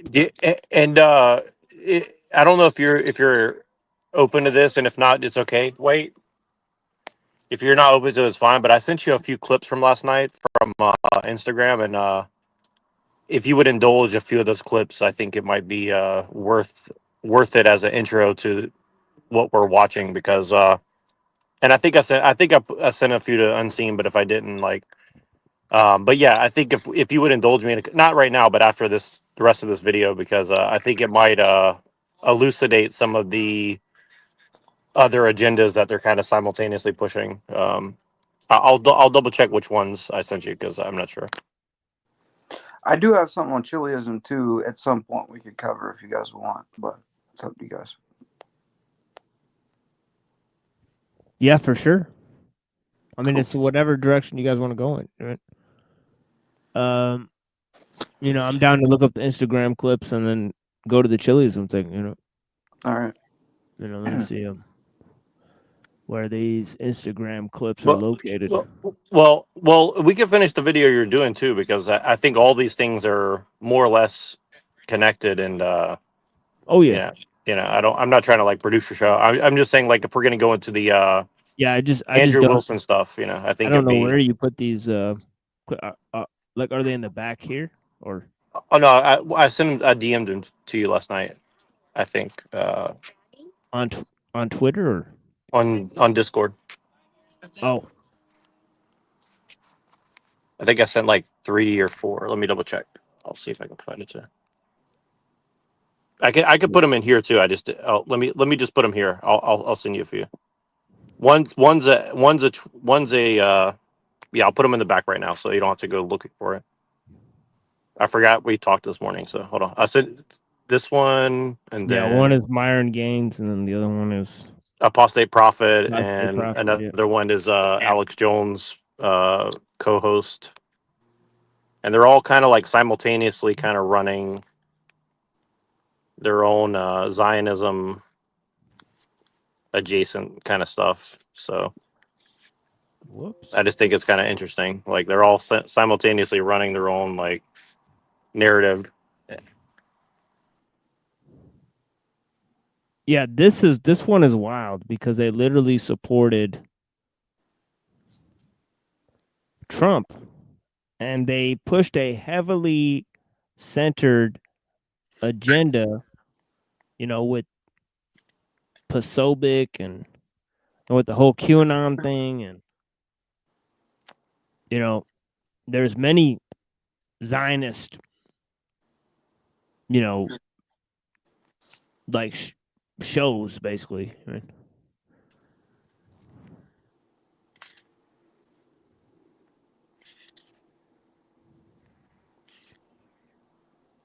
I mean, a lot of the QAnon stuff was literally just millenarianism. But yeah. With being Israel's military, it tells you why Americans are fed up with Israel controlling our foreign policy in the Middle East. Oh, Israel really wants that war with Iran. So go ahead and do it then, Israel. Oh, not without us, huh? Not without our blood and treasure, huh? We're sick of it. So he's fine with them going and attacking Iran? right? But he's just like he's just not going to support. He just doesn't want them to. He just doesn't want to support them, right? Which is really weird, right? So again, it's this kind of weird take, right, where you're not morally opposed to anything that Israel is actually doing, but and also it's all of a sudden, right? We support Trump and Kushner and the whole entire Zionist agenda, but but then all of a sudden now, we got to take this tough stance because why? Because of the algorithm. Because there's a lot of negative coverage because they did the Dave Smith and Douglas Murray debate, and the Zionists are taking an L, right? Because they're butchering babies left and right. They're lying about it left and right. Okay, they've got a bunch of bloodthirsty dogs, right? Ripping Palestinian flags out of little kids' hands and shit, and pissing on them. Their time of taking people's goats and olive trees is basically come to an end. They're now moved on to a new thing of declaring themselves into a messianic age. People are getting tired of it, but it's like it's a little too late, isn't it? Right? Like, That, what, you're tired of it? I mean, like, but that's weren't the you interesting. responsible? But that's the interesting thing. This is kind of like, yeah, I know this doesn't make sense, but I think to a lot of people, but I think it's kind of like you own it. You kind of put it up front and own it in a way to kind of diffuse the anger. Say, oh look, Alex Jones's producer is now got a beard and talking against this all now, right? So it's like we're being heard, we're being listened to, right? So Yeah. Yeah, it's definitely some of that, but they had Jerome Corsi on, they had Steve Pachenik on, they had, there's connections with Matt Posobiec and Laura Loomer and all these Zionist supporters. All right, so, I mean, Well, isn't it like being made a law now to say something? You can't say anything that would be deemed anti, whatever, by trumpet. well, I see, don't they're actually crypto anti-Zionists. See, they have to hide it by being it, right? know. The games, man. I don't know. yeah, so this is a crazy thing. He's now coming out taking a hard stance against Israel, but it's really a pretty soft stance. Because he's like, I don't care what Israel does. I'm just not interested in knowing about it. Just sweep it under the rug and it's fine. Just not our blood and treasure. It's like blood, Exactly. and again, and again, like I think it's better than nothing, but but again, it's obviously posturing, and I think that the posturing side of it is like for what? So it's almost like what's the posturing really trying to say? Essentially, like you said, it's kind of like a pivoting to say, well, We're getting manipulated by the Jays, and I don't like the white man getting manipulated by the Jays, but I'm all right with these Palestinians getting genocided. That's really what he's saying. yes, correct. Well, and again, it's just funny because it's like you're sitting here talking about 800 years of Whitey being, at least financially very absorbed into, you know, some bad stuff. Let's just put it that way. And they're just like making it like this is just like the past like 20, 30 years that. So it goes back to the Mr. Weinstein thing, right? Where it was like we're just coming out of a deep sleep. Stop! Don't do that. If you do that one more time, I'm going to throw the book in the trash can. Stop. Don't make noise when Daddy's talking. Sorry, guys. No, it's all good, dude. No, it's like I don't. he's like. He's being a little Muslim. It's like yeah. It's like calm down now. Calm Like, down. you're We're acting not. like a Palestinian. Well, I'm trying Yeah. to defend the Palestinians. I'm Jewish. We don't do that. Wala la la la la over here. Okay.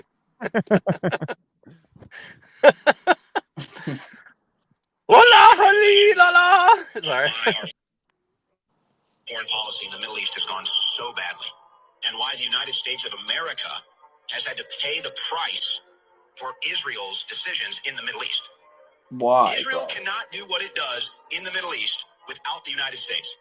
And as soon as the United States says, we're not going to take part in your next war, they don't engage in their next war. Well, you know what? Guess what happens then? So he thinks he's like, he thinks his shit doesn't stink because it's like, oh yeah, he's cleaned his hands of, you know, all the support they gave Israel, and now, you know, oh yeah, Israel's powerless without, like, what dream No, world dude. is this guy living in? Like, Yeah, the dream world where, you know, JFK didn't get, you know, offed for trying to, you know, retract to do what he's basically saying, you know? And it's like, go ahead for it. See what happens. See what happens. They're terrified of what Mossad is gonna do, man. That's the reality. Well, and again, it's like the truth is, yes, we are you know, the world's military essentially, but it's like they're not going to break that bond lightly. You know what I mean? Like that's just not reality. Like America, we're all interdependent to the point where, like, if one domino splits, we're all going to collectively pay the price. And I think people just really underestimate how far along we are in that timeline there. I think I'm gonna have to reset this page just to get at what they're saying here. So what is it that set him off, you think, where he feels like, now, you know, they've gone too far, you know? What was it?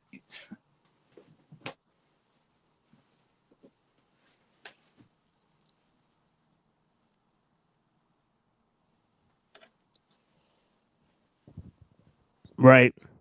Well, I think it's just they don't want to go to another 20-year war where America is just bogged down and broke and killing Afghanis, and now we're going to go kill a bunch of Iranians that we have that aren't, you know, that are allegedly a threat to our greatest ally or whatever. I mean, the whole point is like this is all saber rattling, as Alex Jones would call it, because if one person throws a, you know, a NUKE at anybody else, I mean, nobody's going to do. I mean, if anybody does that, we don't have shit to worry about anyways. That chain reaction of events, all bets are off anyways. So really, What have they exactly are done we for talking us? about? You know, What has Israel done for us, though?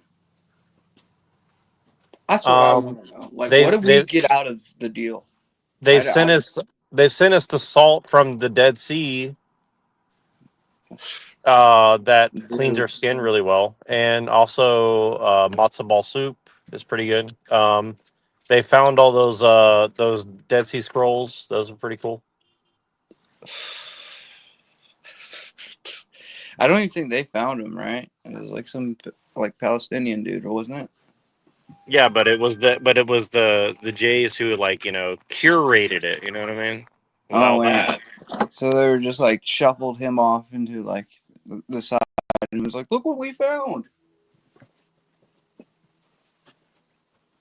Yeah, they're like, "Shut up about that. We're gonna look at it first." All right, let's see what old.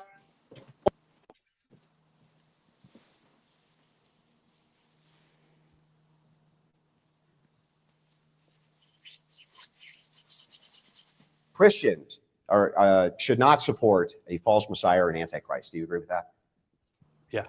You do? Yeah. Okay. Premise 2, Zionists are attempting to name a Messiah. No. Okay. So then can you explain why the Zionist government gives money to the Temple Institute, who has a stated goal of naming a Messiah? You are talking about Zionists as a general term. Zionists are all those who support the existence of Israel. That would be the secular and the religious? That would be the majority of the Israeli population. No, that's not what Zionism means. That is literally what Zionism No, is. what you said Zionism meant, and I'll give you your exact definition. Yes. It meant an establishment of a Jewish state, and you agreed it couldn't be secular. It had to be religious and it had to be secular. I never said that. So if the religious and the secular are both working towards a goal, then what is it? I never said that. Then what is it? You're not paying attention to the detail. Okay, I can't wait to hear it. Establishing a Jewish state, a state for Jews in the land of Israel. Great. The same thing is All wanted Jews. is wanted by conservative Okay. Jews, by All Orthodox Jews? Jews, by atheist Is Jews. it all even. Jews? All Jews want this. Okay, Is all it- Jews so- want this. so all. It does not require it to be completely in alignment with certain aspects of Orthodox Jewish theology. Got it. Totally agree. So we've established So it. when you say Zionists So, yeah, want this, yeah, then you are yeah, I am, overgeneralizing. because when you say all, that necessarily includes who has a right to return, religious Jews as well. And if the secular Jews are funding with money the religious Jews towards X goal, that would be all Jews doing this. The logic here, the logic in question is that you are saying that that basically you could make the same argument that all Christians want to establish an apocalyptic Israel in the middle. How? Why? Because Tell me the argument. Why? Because Protestants are Christians and they believe in an eschatology that includes the reestablishment of Israel. You're not making a nuanced, And is the federal government funding these Protestants and bringing about this Armageddon? You're failing to make a nuanced distinction between certain. No. I'm making the nuanced groups. distinction. Let me respond. Is the United States federal government funding these groups, these free groups? They're funding who are group in moving Israel. towards dispensationalism? All right, Hang let on. me ask you this question. Ridvan, can I ask it before you answer it? Sure. Okay, great. So is the United States government funding Protestants to usher in Armageddon? I have no idea. You have no idea? Are they? Yeah, the answer is no. Yeah. But is it the case wonderful. that Zionists are indeed funding the Temple Institute, who does want to bring in Antichrist? Some Zionists, yes, not all Zionists. Not most Zionists. Would you like to go through what the state of Israel gives the Temple Institute, Okay. or are you denying that they give them money? Oh, of course they're giving them money. Okay, great. But So they're here's my funding question to you. Antichrist. Here's my Ridvan. question to you. You say Zionists. Yeah. Do secular Jews who are also Zionists generally agree with the rebuilding of the Third Temple? Well, if it is the case do that secular they Jews agree, are funding do it, they then agree yes. with the building of the Third Temple? Maybe not. Not okay, Yeah, fantastic. sure. So when you say Zionists, then you are overgeneralizing and making a mistake. And I'm thereby not, because lying by Zionism omission. includes all Jews. No. It doesn't? We just established that secular Jews don't Uh-huh. support the building of the So Third is there Temple. secular Zionism and other types of Zionism? Yes, there is Zionism in general. So because then are Zionism we going to doesn't have to depend on go, religion. so then Zionism can we doesn't maybe depend on go with a religion. definition like Zionism means that Jews want to reestablish a homeland and they're calling this homeland Israel and they want to protect it? Can we go with that definition? Andrew, did you not listen to me? Yeah. Are you not listening? Uh-huh. I said it right here, Andrew. Do you want me to read this again, Andrew? Yes. Do you want me to read this Yeah, again? read it again. Zionism alone simply means the establishment and protection of a land, a country, a state where Jews can live freely. Yes. A Jewish state in what is now Perfect. known as Israel. We're there. Does this We've mean got that it. it has to be a We've got Jewish it. religious So then- state? so wait, Have you not listened so to wait, this? We've got it. So then this would apply to secular Jews and religious Jews. Yes. So So then if it's Therefore, secular all Jews, Jews support if it's the Third secular Temple, very Jews good. supporting religious Jews by giving them money, right? By giving them money so that they can establish Antichrist, then that would be Zionists doing it, right? So because Logic, Ridvan. because Logic, some, because Ridvan. some Zionists support a certain religious movement that Mhm. most Zionists, by the way, do not support. Great. We are therefore to conclude that all Zionists, by definition, support the rebuilding of the Third Temple. Is That it, doesn't make any hang on, sense. is it increased? That's- It doesn't make any sense. What I say his main argument would be, it that's a doesn't make any sense. non-secular. It makes total sense, and I'll explain it. I say it doesn't Should make any I, sense as because a you're not making Christian, any sense. should I, as a Christian, send my support over to a country where 30% of them want to introduce Antichrist? Yes. Okay. Why not? I don't know where else to go with that. Why I not? don't know where else to go with. Now, I have a question to you, Andrew. Where else do I go with I have a that? question to you, Andrew. Uh, When St. Paul says that they are still beloved and that God still has a plan to reconcile them and to graft them back into the tree, do you think that he's talking about all the good Jews, or is he just talking about? He's you know, talking about what happens when they finally bend their knee to Jesus Christ, their Lord and Savior. Wonderful, wonderful. And now is my follow-up question, Andrew. Now is my follow-up question. If you allow the enemies of both Christians and Jews to try and eradicate them, do you think that you will do God and Paul and the Bible a service here? I'm sorry. If you think that Jews have magic Jew blood and are therefore the most beloved of God, isn't it the case that even if we didn't support Israel, God would love them so much that he would never let their enemies take Andrew, it down? If a robber comes into your home, yeah, you could just leave it up to God to handle it. You don't have to do anything. Yeah. That doesn't make any sense. Well, I don't you know. are still supposed Does it to sound like fulfill you're the your most obligations. beloved? Does it sound like you're the most beloved? You are still supposed to fulfill your obligations. Okay, and do and what's morally why right. is my obligation Morally right. Great. Let's talk about what is morally right, an ought. Why, again, give me a moral paradigm, from a moral paradigm, Andrew, Christians, even though you agreed with me on premise one, should not support any type of false messiah, should not support the naming of any type of false messiah. Andrew, you and your government need to send tons of money to a nation which 30% of it, by your own admission, I think it's higher and growing, by the way, but I'll just grant 30% wants to name false messiah. I mean, when you just listen to the argument out of context right there, it looks like Andrew Wilson is doing a very good job of explaining the position, you know. But it's Well, like, you know, it's just funny that they're passing this clip around as like this great argument against it. Because I mean, again, on the surface it kind of is, but there's obviously you know, something else kind of the brewing, big you know. flaw in AP's argument is like, you know, is it morally, you know, morally we should support them because they'll eventually get reconciled, right? But it's like, well, God wants to save all of men. So why should, you know, the fact that there's, you know, over 7,000, 8,000 Palestinian children getting killed, you know, so wouldn't the same argument apply to that morally we should support them too? You get what I'm saying? It's like he's not seeing where his argument's going, actually. It's just very one-sided.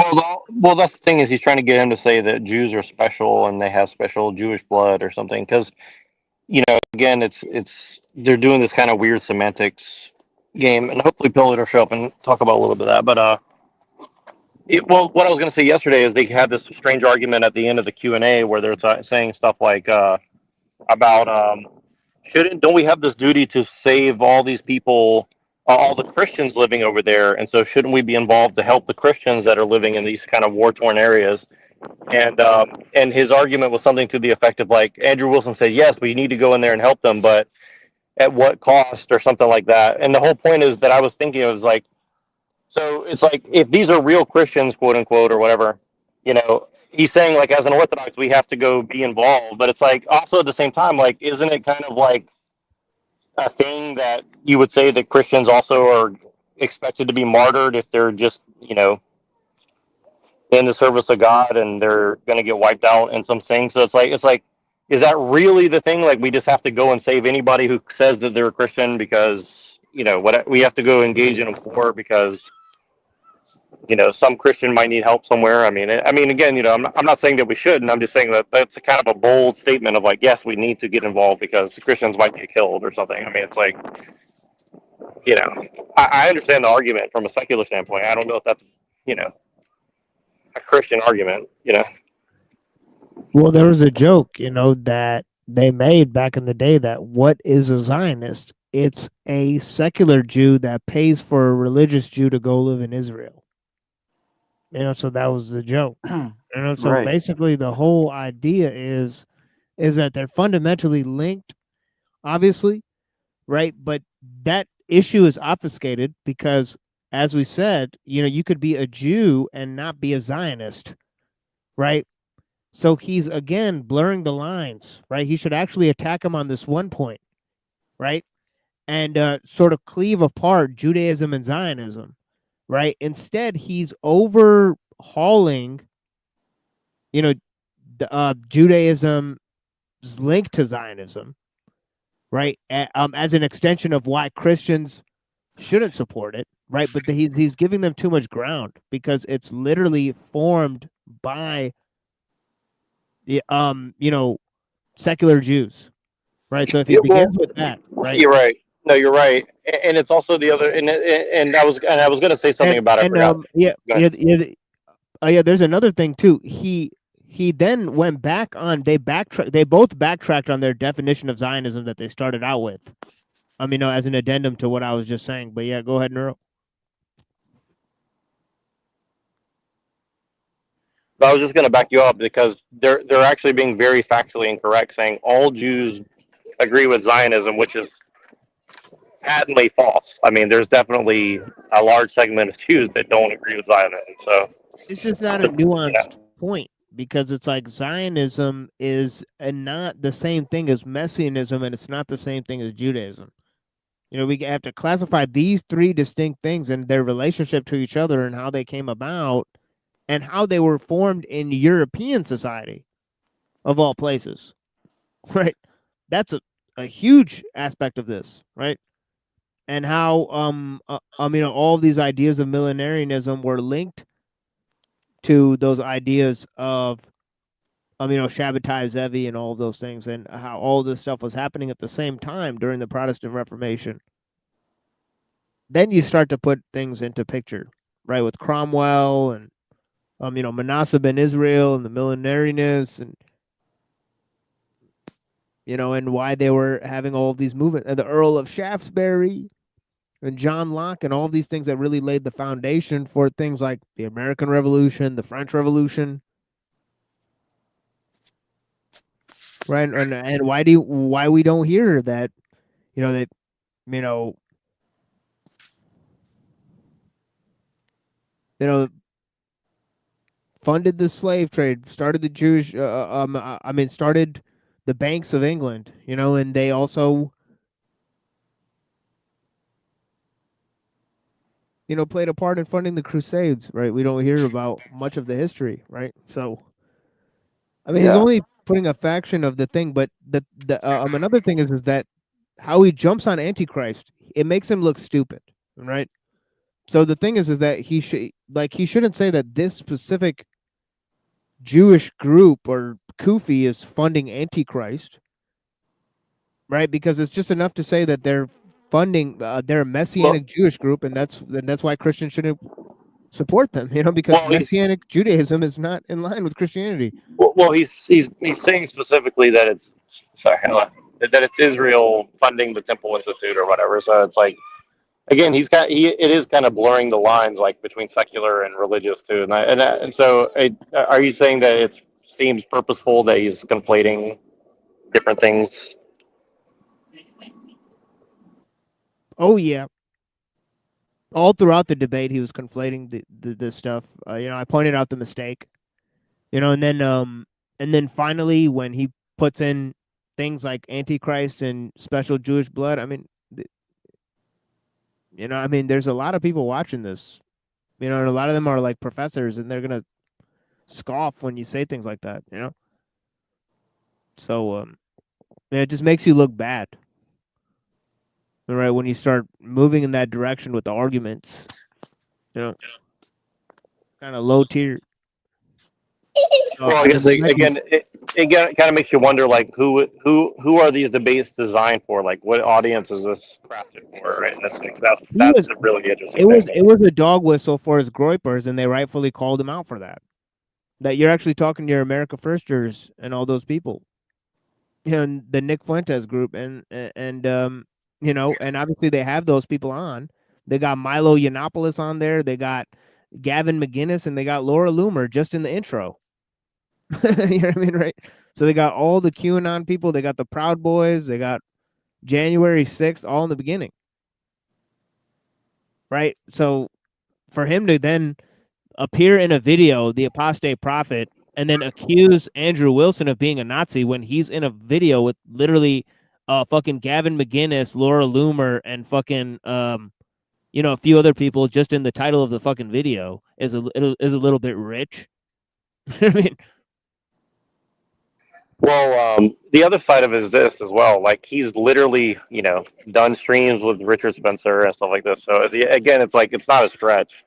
And even with and he's made up with Nick Fuentes as well. So like, it's not even a stretch. yeah, but it's like Trying you to all argue are that. participating in it. Like he's your controlled opposition. Like, why are you trying to? But the funny part is this. Again, you know, I don't know exactly who's running what, but I think it's very, you know, plausible, I would say, that you know, that he's doing this on purpose in order for them to accuse him of that, and then he can claim and cry victim. And so it's kind of like a underdog win for the Groypers or something. You know, like I know that sounds bizarre, but I really think that this is how they're strategizing. You know, Hey, like here's it's an like, interesting. Go ahead. My bad. no, you're good. That's pretty This is an unfair. interesting quote from St. John Chrysostom on Adversos Judaeos. He says, "Yet what kind of men were they who set their hands to the task of rebuilding the temple? They were men who constantly resisted the Holy Spirit, revolutionists bent on stirring up sedition. After the destruction which occurred under Vespasian and Titus, these jays rebelled during the reign of Hadrian and tried to go back to the old commonwealth and way of life. What they failed to realize was that they were fighting against the decree of God. He had ordered that Jerusalem remain forever in ruins." So the point I'm trying to make by bringing this quote up is that AP sort of pushing for the Jays to take Israel, right, as their homeland, this piece of land. God had ordained it forever to be in ruins. And for the reason of their disobedience and them crucifying Christ, that they lost that inheritance in a sense, right? And it really, the inheritance, it was a misunderstanding of the inheritance. Their inheritance was a kingdom to last forever when the Messiah comes, right? A kingdom not of this world. They wanted a worldly kingdom. Their whole their aspirations of having this land is based on this false Messiah. So he's right about that. It's like the whole thing about having Israel is to set up this messianic kingdom that they feel that they were promised.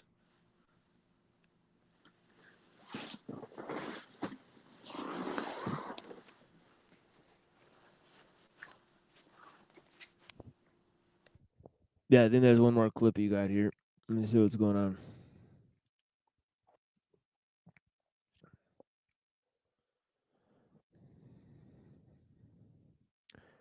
Okay, this one is Tim Pool, I guess. Yeah, let's see what he's got to say about this issue.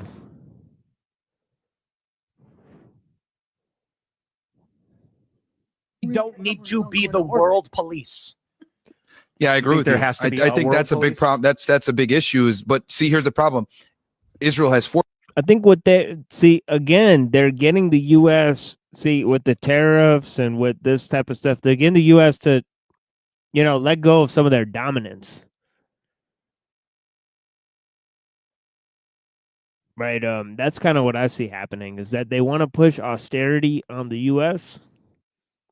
and they don't want them to have like military bases and stuff. And there's a part from this could very well be organized from an external propaganda arm to weaken the U.S. from the inside out. Who's to say? I don't know.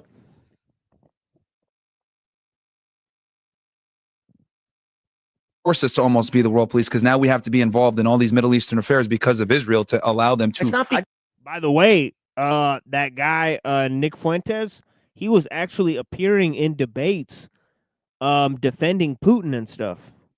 So they had a lot of. I think actually Tucker Carlson talked to Putin, right, live on air. Right, so it's actually pretty interesting, right? The direction they were going in with the far right. Obviously you got people like Jay Dyer and stuff that talk to Dugan, right? So it gets pretty interesting.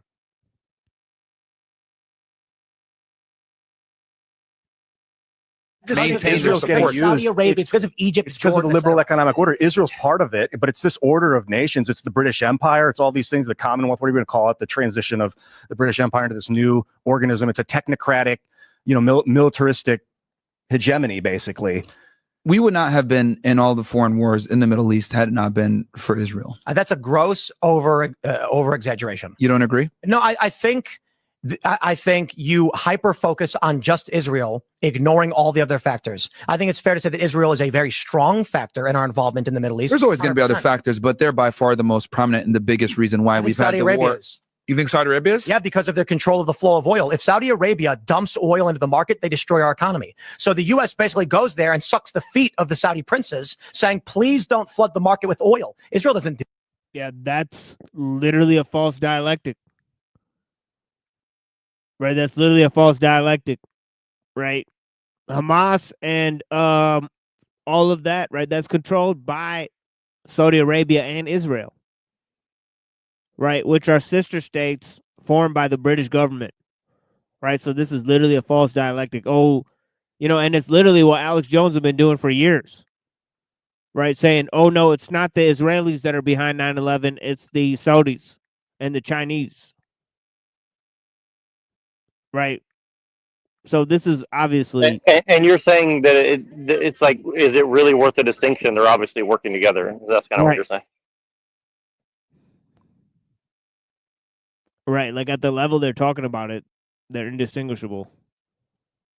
Do that. Israel begs us for money, and then we give them to build weapons.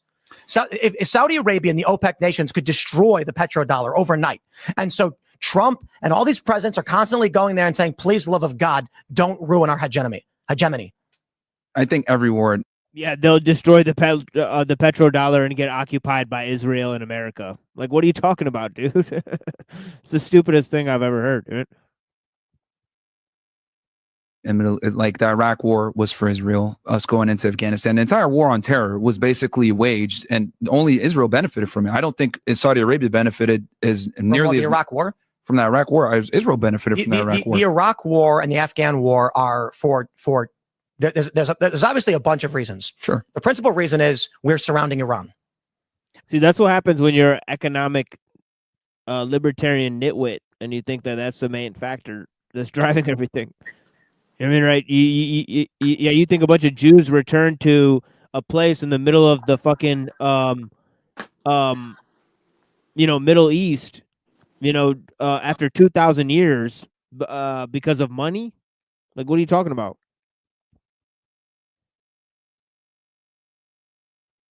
But our involvement, our desire, I say our, because it's not mine, but the U.S.'s desire to go to war with Iran is not because of Israel. 100%. It's one of the main reasons. Israel wants us to go to war with Iran for sure. Yeah. But U.S. interest in going to war with Iran coincides with that. Look, what benefit do we get from going to war with We want the Suez. Like these people Well, don't know. it's not the Total control of the trade route. Iran. No, it's not the Suez. Iran is a threat in the region, and we want full control of oil in the region, and we want to appease the Saudis who control large Saudi amount of that supply Arabia of is oil. a major reason why we have the posture towards Iran that we do. No, it's mostly Israel. Like Iran and Saudi Arabia, yes, they've had problems, of course, but it's I would the say Shia and the Sunni stuff. You know, like it's the Shia and the Sunni beef. Yeah, but that is not as much of the reason as I mean, Israel is by far the biggest enemy to Iran. And it's because Iran's the only country in the Middle East. Why is the U.S. engaged in hostility with Iran because of Israel? Why? Because Iran is the only country that challenges Israel's hegemony in the Middle East because they have the ability. Okay, now I got to pause because that's circular. What you're saying is Israel is the reason why we're involved with Iran because Iran is a threat to Israel. That doesn't explain why Israel is dictating U.S. be involved with Iran. You're just saying that Israel is threatened by Iran. We get that. Yes, and that Netanyahu met with Trump, and he said we want to do. What the hell is this guy retarded? Does he not get that the propaganda is dispensationalist, and that whether he likes it or not, the United States has bought into dispensationalism, and the reality is they feel like they have to help Israel or they'll not be blessed by God in some sense. I really think that's the case. Maybe I'm crazy, but that's one of the factors he's like undervaluing here, but how he just can't see it is incredible. Well, joint strikes and Trump things in a spirit, a material aspect. So there's this whole other aspect of it is just kind of canceled out in their minds. That the propaganda behind dispensationalism has been pushed to America because we're founded on that.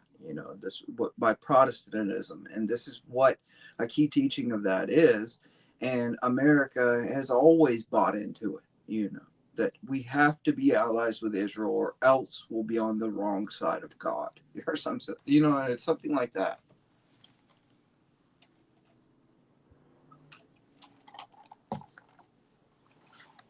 Said no. Yes, because he understands that going to war would not benefit us whatsoever. I thought However, Israel controls our interests, and it's why they absolutely do. They absolutely do. But here's the thing: he's got to obviously weigh it out. Like, okay, they put me in, right? Because Mary Medicine, all the other Zionist backers, etc. They put me in. Like, I gotta appease them enough. I'm giving them 2,000-pound bombs. I'm allowing them to continue to wage war in Gaza. I'm allowing them to kind of go wild all over the Middle East, etc. But going to war with Iran might not be a good idea because they can actually hurt us economically. Now, of course, we would win the war with Iran, but Iran has the capability of making life significantly harder. They can shut down the Strait of Hormuz. They can launch missiles into Saudi Arabia and to the UAE, hurt our allies, destroy these oil locations and these strategic standpoints. They're arming the Houthis. They're arming. Sure. The Iraqi insurgent groups, I forgot their name, and they're launching missiles at Americans. Sure. The Suez is probably one of the largest reasons.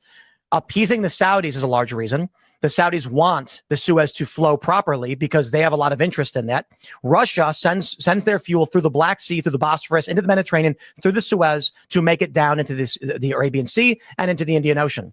So this canal is of vital interest to all of the global powers. This region. And this is why he's rethinking war. It is not This is why he's just rethinking it. because Israel. No, Israel wants the war, and I'm saying a big reason why we have the issues that we have with Iran is because of Israel. That's what I'm saying. Saudi Arabia plays a part, but I would argue that Israel plays a more significant part because they've been trying to topple them and get rid of their nuclear program for decades. They've done false flags. They've done a bunch of stuff to try to get us into war. Luckily, it hasn't worked, but Israel is one of the biggest reasons why we have the posture that we have with Iran. I think it's more of that's a modern. And the reason why we're not getting into war was what I explained before, where it would economically hurt us a lot. I do want to jump to the next story, but I just want to say I understand the point you're making. Sure. And I think we're largely saying like which geopolitical factor is playing a more significant role. What time period do you start? Because the British mandate for Palestine. Yes, Ian, I get it. We're moving on. Okay, I'm trying to wrap up the segment because we're talking in circles about foreign war policy. Okay, so we can move to the next topic. I'm trying to respectfully say I get what you're saying. No, we can. We don't have to agree to disagree. We can agree to disagree. Let's just jump. This guy's gatekeeping this issue hard. You That's could tell simple. he's trying. Yeah, he's trying to move off of the issue. He's trying to say, oh, it's not Israel. It's not Israel. You know why, right? Yeah, it's incredible. Well, I mean, because he's funded by Russia. Right. All right. So that might be a key factor. Zionist Russia.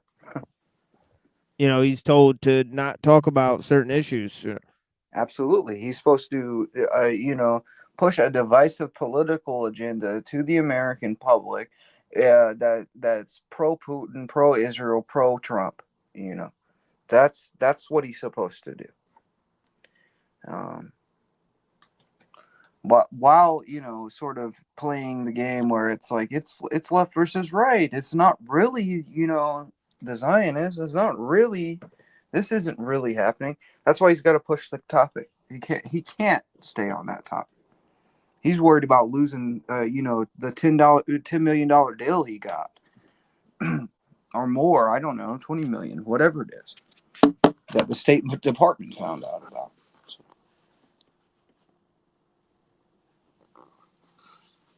That's totally cool. I think the people enjoy the conversation. That's what matters. Right. I completely agree. People love it. So, but I just feel like we've been on for like 30 minutes. We can on move to one the next subject. thing, dude. So yeah, we can move on, brother. So we'll jump on to the. Damn.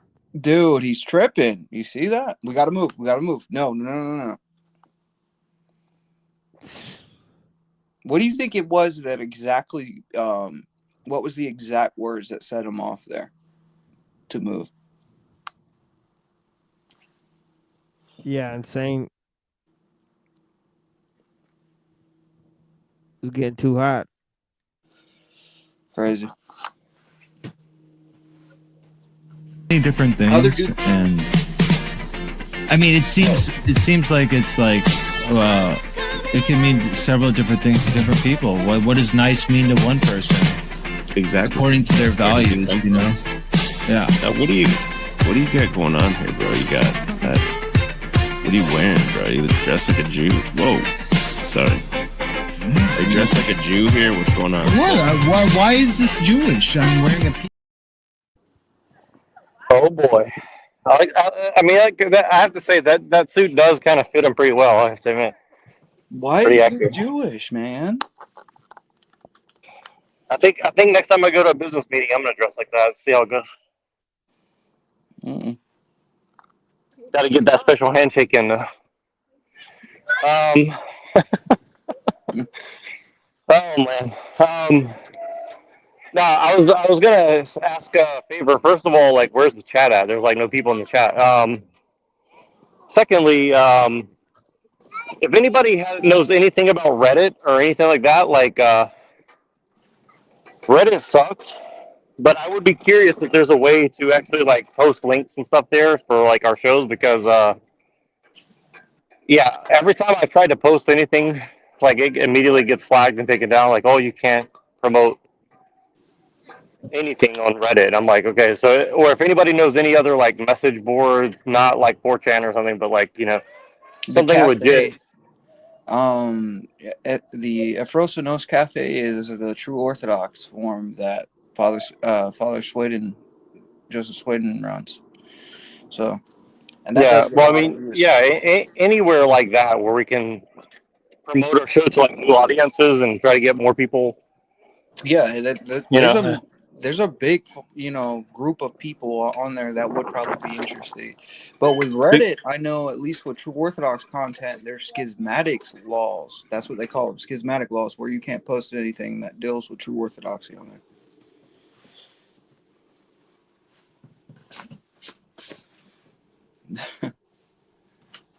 yeah, I'm just shocked. Like, it's like every time there's really nowhere that's like free range where you can go and promote your stuff that I know of. Like, I try to do it on Discord and stuff, and that's not seeming to work very well. So, Well, anything like Telegram, Discord, like Gab's kind of good. I use Gab to like promote my stuff a little bit. I but like, haven't been doing that. I need to start doing that have you ever again. tried to promote like one of these on your Twitter or something and see if those people ever show up? 'Cause I'm just like, Yeah, I just every can't believe time I how do difficult it is.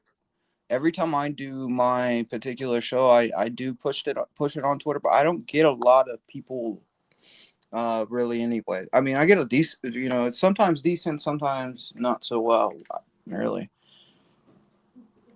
I'm just more noting like the more I've tried to like spread out, it seems very difficult to. I mean, and I'm sure I'm not doing it right either. So like, I'm not. The I'm way to definitely not saying. properly do it is give like maybe like a week in advance, state that you're going to do a show, share it on multiple platforms, and then be on time. And then what I've noticed, at least with Machine's way of doing things, is that he has a consistent, he's consistent. He shows up on time when he says he's going to, and people show up, right?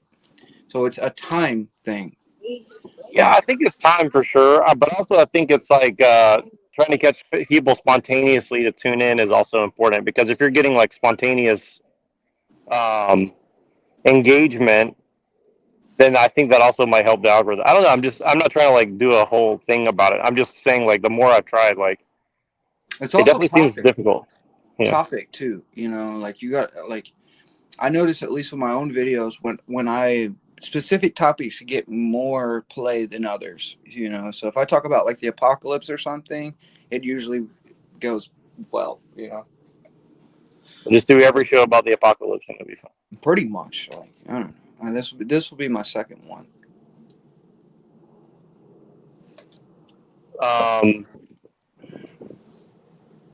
But yeah, I think that was a good intro into the other stuff we're going to cover. But the Jim Boob and Wilson stuff. But I don't know.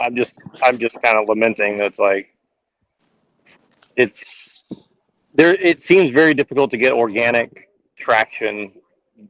Even when I had like this video go viral, I mean, it didn't really translate into much like consistent.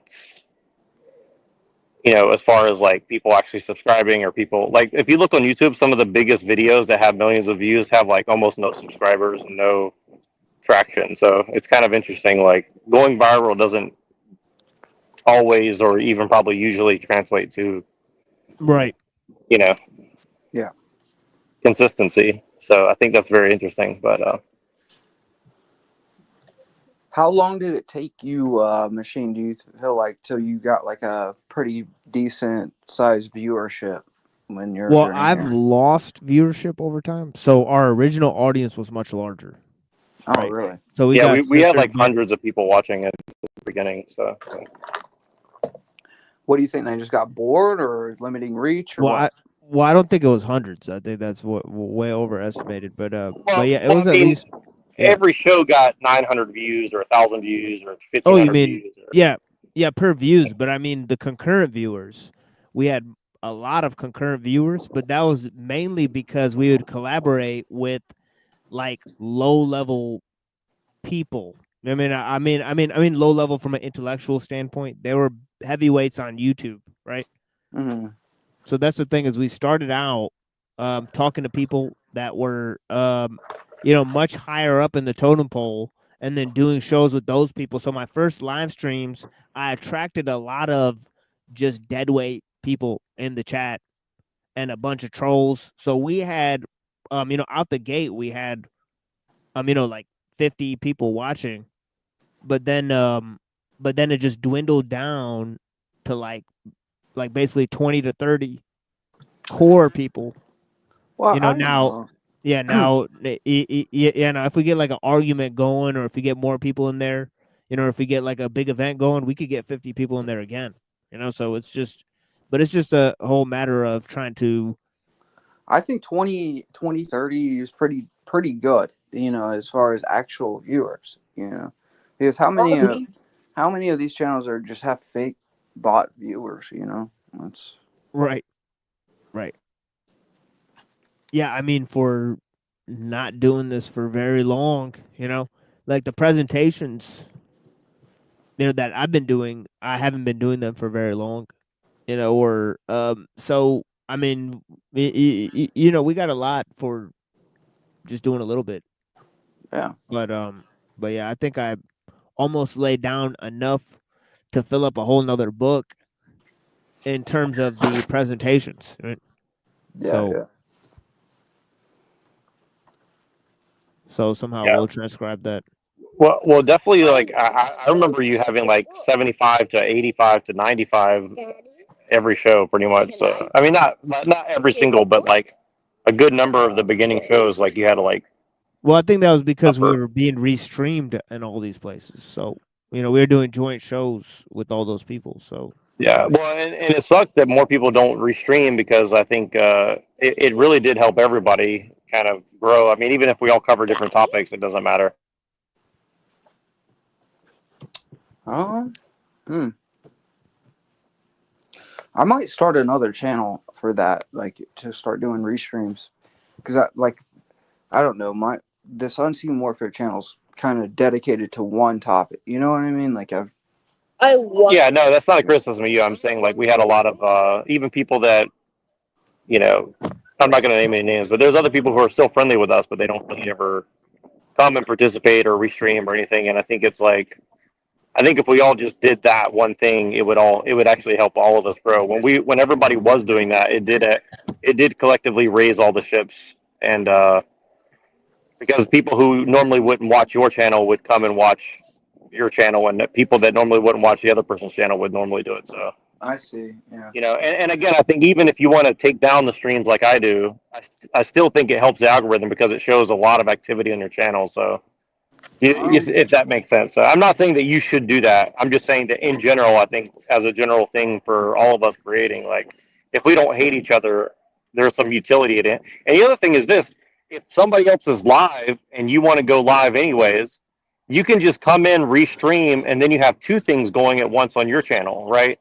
Yeah. Maybe some people don't want to do that, but I'm saying like I do think that does help the algorithm, and also it does help show like other people that you're a very busy content creator, and I don't know if anybody wants to do that or if that's the right thing to do, but it's just something that I thought about of like it's literally free to do, and if more people had been doing that for my streams, I would have continued paying for StreamYard, but because nobody used it for the most part, I really just decided like it's not really worth it, and I'm not like blaming anybody for that. I'm just saying that like Yes, you are, dude. I think that Stop holding grudges, bro. if people I think if people really want to like get a wider audience, I think there's some relatively easy ways we could do that, and but yeah. So anyway, whatever you guys want to cover now is fine.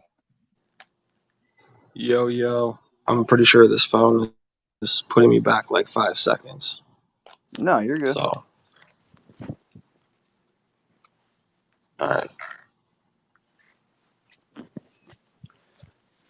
I think this is the first time I've seen you on on an actual panel, like on YouTube.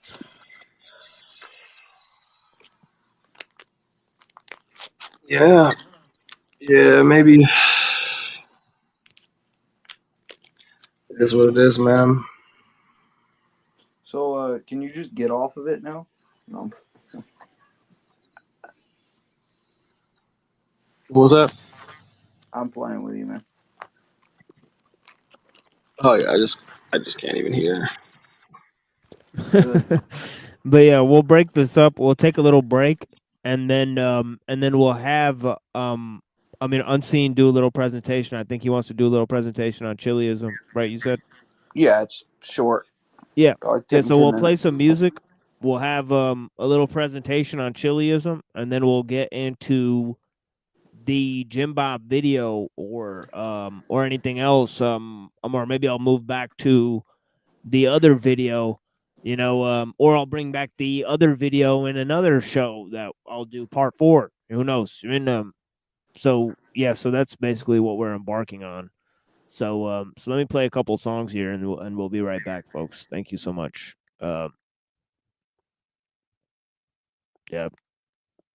Yeah, we see there's people joining back up now. Thank you guys.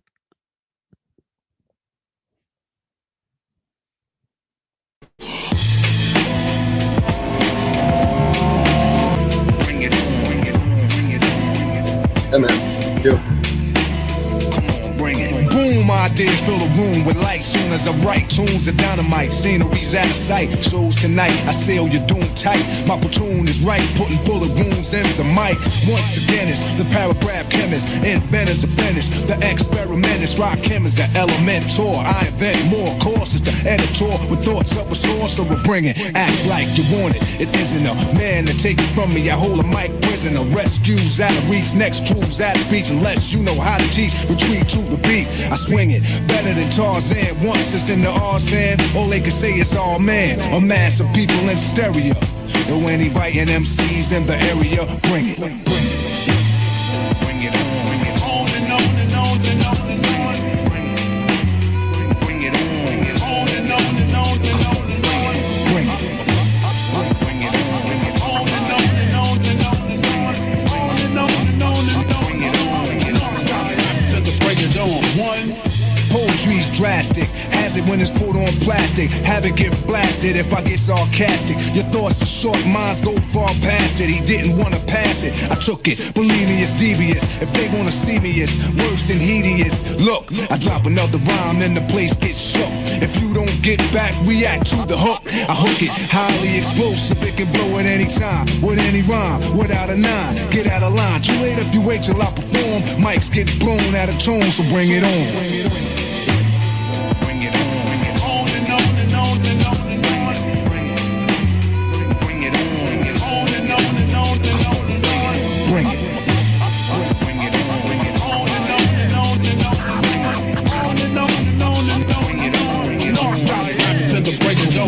The crowd didn't hear the original when the wild first one to ever let a rhyme flow down the Nile. Stomp and comp, flowing a similar style. Rhymes attack, now they want rap exile. Never, cause I get militant, that's why I'm still in it. You give me a mic and I'm killing it. When it drops short tops and x-rays, give them hints, displays. I say, ate away the microchips. Instead of yapping about a gun, rapping about things they never done. You're sterile, you never come. I'm thorough since I came, I'm still coming with more. In 94, I didn't go on tour, I went to war. Whatever, I'll be right here till the next year at the mic site with a bright idea. Brothers come wrong, better split, get going. When I rip this song, they get torn. Bring it on. Bring it on. Bring it on. Bring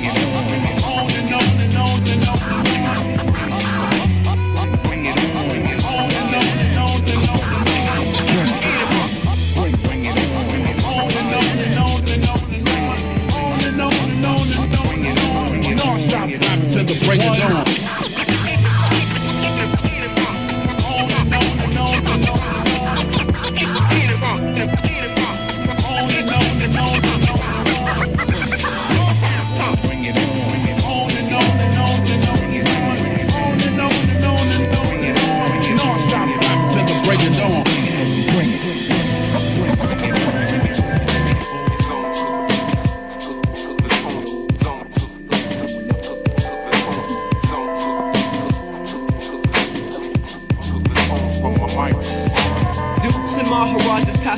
day with me. Dukes and Maharajas pass the time of day with me.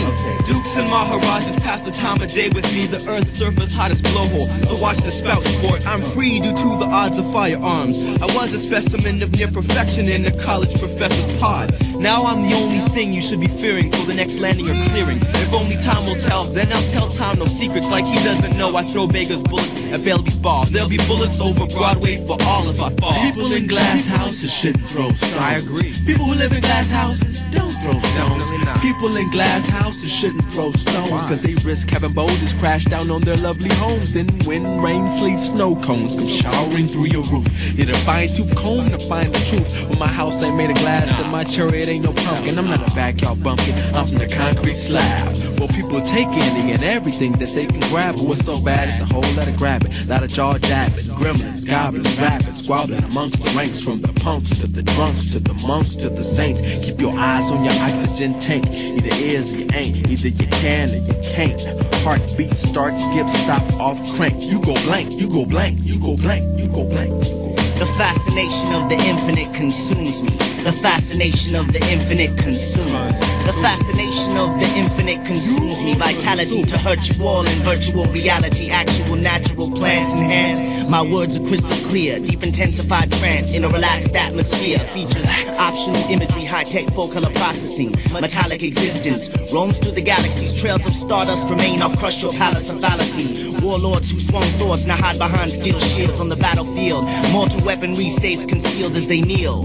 Once my power cosmics reveal. I'm the Piccadilly of the carnival, the unharnessable, remarkable, the sheath that holds the arguably truest tempered sword in the Western world. I'm ahead of my time and I'm heading your way. A word of warning: the world is turning, torquing and contorting while a ball of gas is burning. Meteor shower warnings, leaving grinding grit and granite winding. The second hand towards the finding of tablets for derelicts and martyrs, puppeteers and marauders, juggernauts and argonauts, who's barking irons to butter into waters uncharted. Chartered.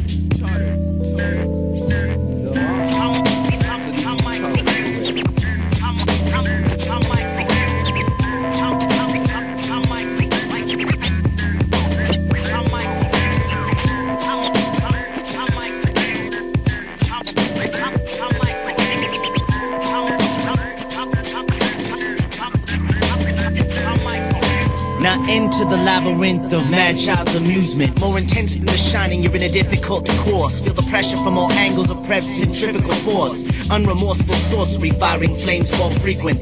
As strength the attacker and black magic clash in sequence. My activities are extracurricular, one particular. Immaculate, masculine, muscular, rap spectacular. Coercion casting curses in articulate verses. What do you do when there's no response to your distress signal? When your SOS is busy, is he dead or alive? Since I put my mind in overdrive, I've derived this method of meshing and molding, shaping and holding on to this golden microphone.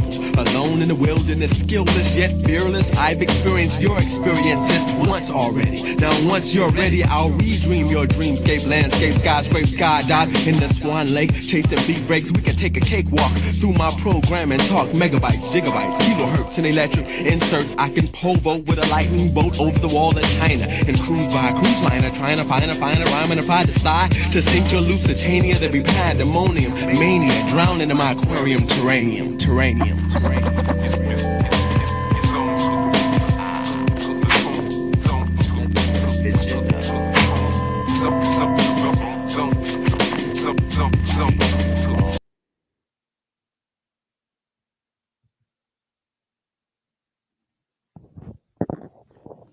All right, we are back. Blessings.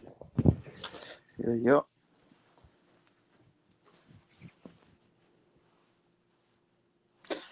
You ready to do this thing? Yeah, for sure. All right. So this is from the Orthodox Survival Course. It's by Father Seraphim Rose. So he writes about Chiliism in this chapter. He says, one might say that the mainstream of religion at this time was Protestantism, and the increasingly secularization of Catholicism, both of which were reducing religion to reason and feeling. It might be said that Catholicism tried to preserve something of the past, but it was obviously making great concession to the spirit of the age, which itself had started. It was very much bound up with the New Age, but in this period there are a number of underground currents in religion which are very systematic. There was movements of Chiliism, and one classic book on this called The Pursuit of the Millennium, which is a study of the Chiliastic movement of this period from the Middle Ages to the Reformation. Norman Cohn said, quote, "There seems to be no evidence of such movements having occurred before the years of the 11th century. That is precisely the time when Rome left the church. That same new spirit revealed itself in the rise of these new sects.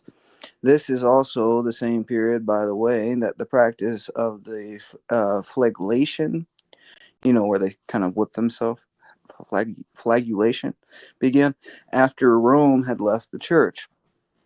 This author is very secular orientated and says that this is because of the new social conditions.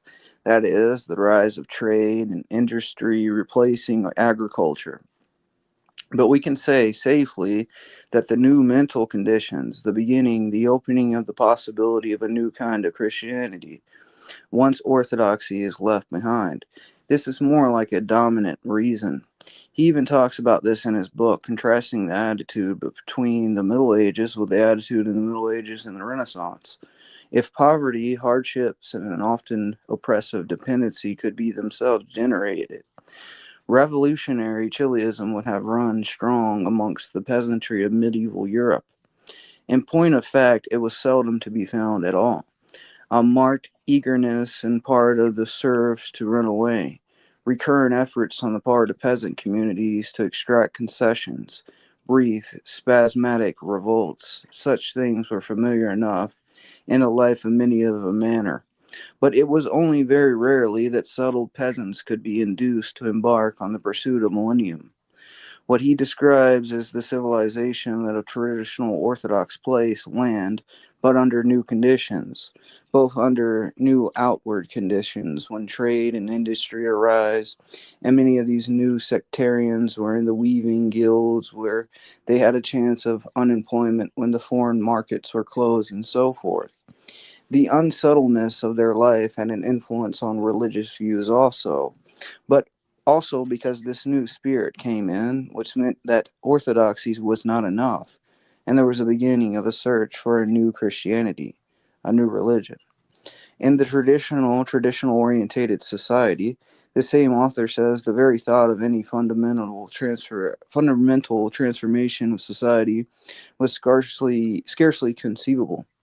And these new movements began to conceive of the idea of a fundamental transformation of society. That is, the beginning of what will later be found out in the movement of the revolution of the modern times. Some of these sectarians were called the Brethren of the Free Spirit, and they flourished from the 11th century onward with a doctrine that God is all that is. Every created thing is divine, that a new age of the Holy Spirit is coming, and when Joachim of Flores already proclaimed his teaching, they followed his teaching that each person has the Holy Spirit and is himself divine, and therefore he can commit sin and still be pure. This is certain. There is a certain Sister Catherine in the 14th century who had an ecstatic experience, and then proclaimed with me, "For I have become God." Okay, so I'm going to read a footnote right here. It says, Catherine Siena, the dialogue translation by Susan Navkul. Catherine dedicated the dialogue during a 5-day ecstatic experience, referring to herself in the third person or as the soul. A soul rises up. She seeks to pursue truth and clothe herself in it. But there is no way she can so savor and be enlightened by this truth that is in a continual humble prayer, grounded in the knowledge of herself and of God. For by such prayer the soul is united with God, following in the footsteps of Christ crucified, and though desire and affectionate in union of love, he makes in herself another himself. Well, I don't know what that means. So Christ seems to have meant when he said, "If you will love me and keep my word, I'll show myself to you, and you will be one with me, and I will with you." And we find similar words in other places, which we can see the truth by love's affection, the soul becomes another himself. To make this clearer still, I remember having heard from a servant of God, Catherine referring to herself, that when she was at prayer lifted high in spirit, God would not hide from her mind's eye. his love for his servants. By the way, this particular Catherine, she has a famous quote where she's like, if the Pope was Satan himself, we should still lie down on the bosom of his breast and listen to everything he says. She was completely psycho. But I'm going to continue. Yeah, it's wild stuff. So she goes, he goes, rejoice with me for I become God. This is what this Catholic nun is saying. This is not so far away again from Francis of Assisi. Another movement is called the Taborite movement in the 15th century, which was a movement of communism, a return to the golden age where everyone is equal. There was at this time a certain Thomas Muntzer, who was born just a few years after Luther, who preached the millennium and the mass extermination of all those who were opposed to his doctrine. According to him, all things were to be held in common, but he was captured and killed after a revolt, which he tried to lead. Interestingly enough, this very man, Thomas Muntzer, was idolized by Frederick Engels, who wrote a whole book about him. I believe, and the communist historians down to the present day in Russia will say that he's a forerunner of communism. And we'll see later on that his economic ideas have nothing to do with it. He was, however, in the same spirit as the communist movement, which is millenarian movement, chiliastic movement, but unlike Muntzer, without talking about the Holy Spirit. Then again, in 1534, there were people who called themselves the Anabaptists, that is, who were against infant baptism because each person has to know himself because he's being when he's getting in from. Yeah, that's like kind of like the Church of Christ guys, you know. I think they believe something like that. So it goes on. It says what he's getting in, and they have an armed rising in Munster, which was preceded by wild men running the streets calling for repentance, and there were apocalyptic visions right in the streets. This city of Munster was claimed to be the New Jerusalem. Most of the Lutherans left, and the Anabaptists through all the towns about came to the city of Munster, which had a population around 10,000. They went through the monasteries and churches, looted them, and in one night they got all the paintings and statues and books from the Roman Catholic cathedral and destroyed them. Two so-called Dutch prophets became their leaders, Matthias and Bockelson, and they turned this city into a theocracy. All Lutherans and Catholics who remained were condemned to be executed, but then they softened this and expelled them from the city. After this, a new law court was set up in which it was an offense to be unbaptized in the Anabaptist faith, which was punishable by killing. The only ones who were left in the city were to be the brothers and sisters, the children of God.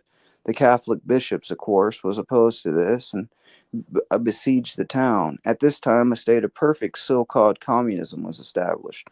All their property was confiscated by the leaders. All who disapproved of doctrine or expressed any dissent were imprisoned and executed. And while actually they were executed, they sang hymns. A reign of terror was established, which is described in this book with some detail. The terror had begun, and it was an atmosphere of terror, and Matthias proceeded to carry into effect the communism which had already hovered for so many months, a splendid millennial vision in the imagination of the Anabaptist. A propaganda campaign was launched by Matthias, I guess that's his name, and other preachers. It was announced that true Christians should possess no money of their own, but should hold all money in common, from which it followed that all money and also gold and silver ornaments must be handed over. At first, this order met with opposition. Some Anabaptists buried their money. Matthias responded by intensifying the terror. The men and women who had been baptized only in the time of expulsions were collected together and informed that unless the Father chose to forgive them, they must perish by the swords of the righteous. They were then locked inside of a church where they were kept in uncertainty for many hours until they were utterly demoralized.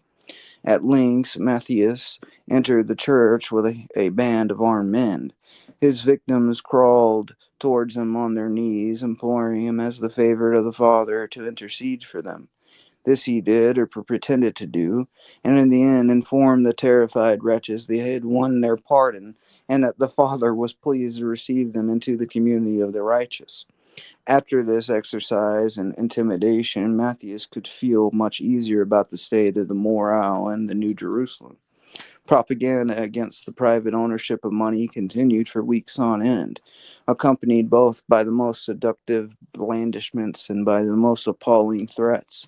The surrender of money was made a test of true Christianity, and those who failed to comply were declared fit for extermination, and it seems that some executions did take place.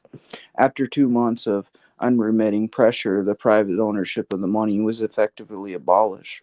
From then on, money was used only for public purposes involving dealings with the outside world, for hiring mercenaries to fight against the bishop, buying supplies, and distributing propaganda. Artisans within the town received their wages not in cash but in kind. And the abolition of private ownership of money, the restriction of private ownership of food, shelter was seen as a first step towards a state in which everything would belong to everybody, and the distinction between mine and thine would disappear. Bockelson himself expressed it thus, quote, all things were to be in common. There was to be no private property, and nobody was to do any more work, but simply trust in God. A scholar from Antwerp wrote to Aramus of Rotterdam, who, of course, did not like all these irrational movements because he believed men should be rational and liberal and tolerant. He said, we in these parts are living in wretched anxiety because the way of the revolt of the Anabaptists has flared up, for it really did spring up like fire. There is, I think, scarcely a village or town where the torch is not glowing in secret. They preach community of goods, with the result that all things who have nothing come flocking. You can see, of course, that will be many secondary motives of people who come, but also the fact that this movement could spread like wildfire means there is a deep expectation, some kind of chiliastic new religion. In the middle of March, Matthias banned all books save the Bible. All other works, even in those of private ownership, had to be brought to the cathedral square and thrown upon a great bonfire. Then this Matthias, I keep saying his name different, but whatever, made a mistake. He had a divine command to go out and fight the enemy. The enemy killed him. So then Bockelson took over and proclaimed himself to be king.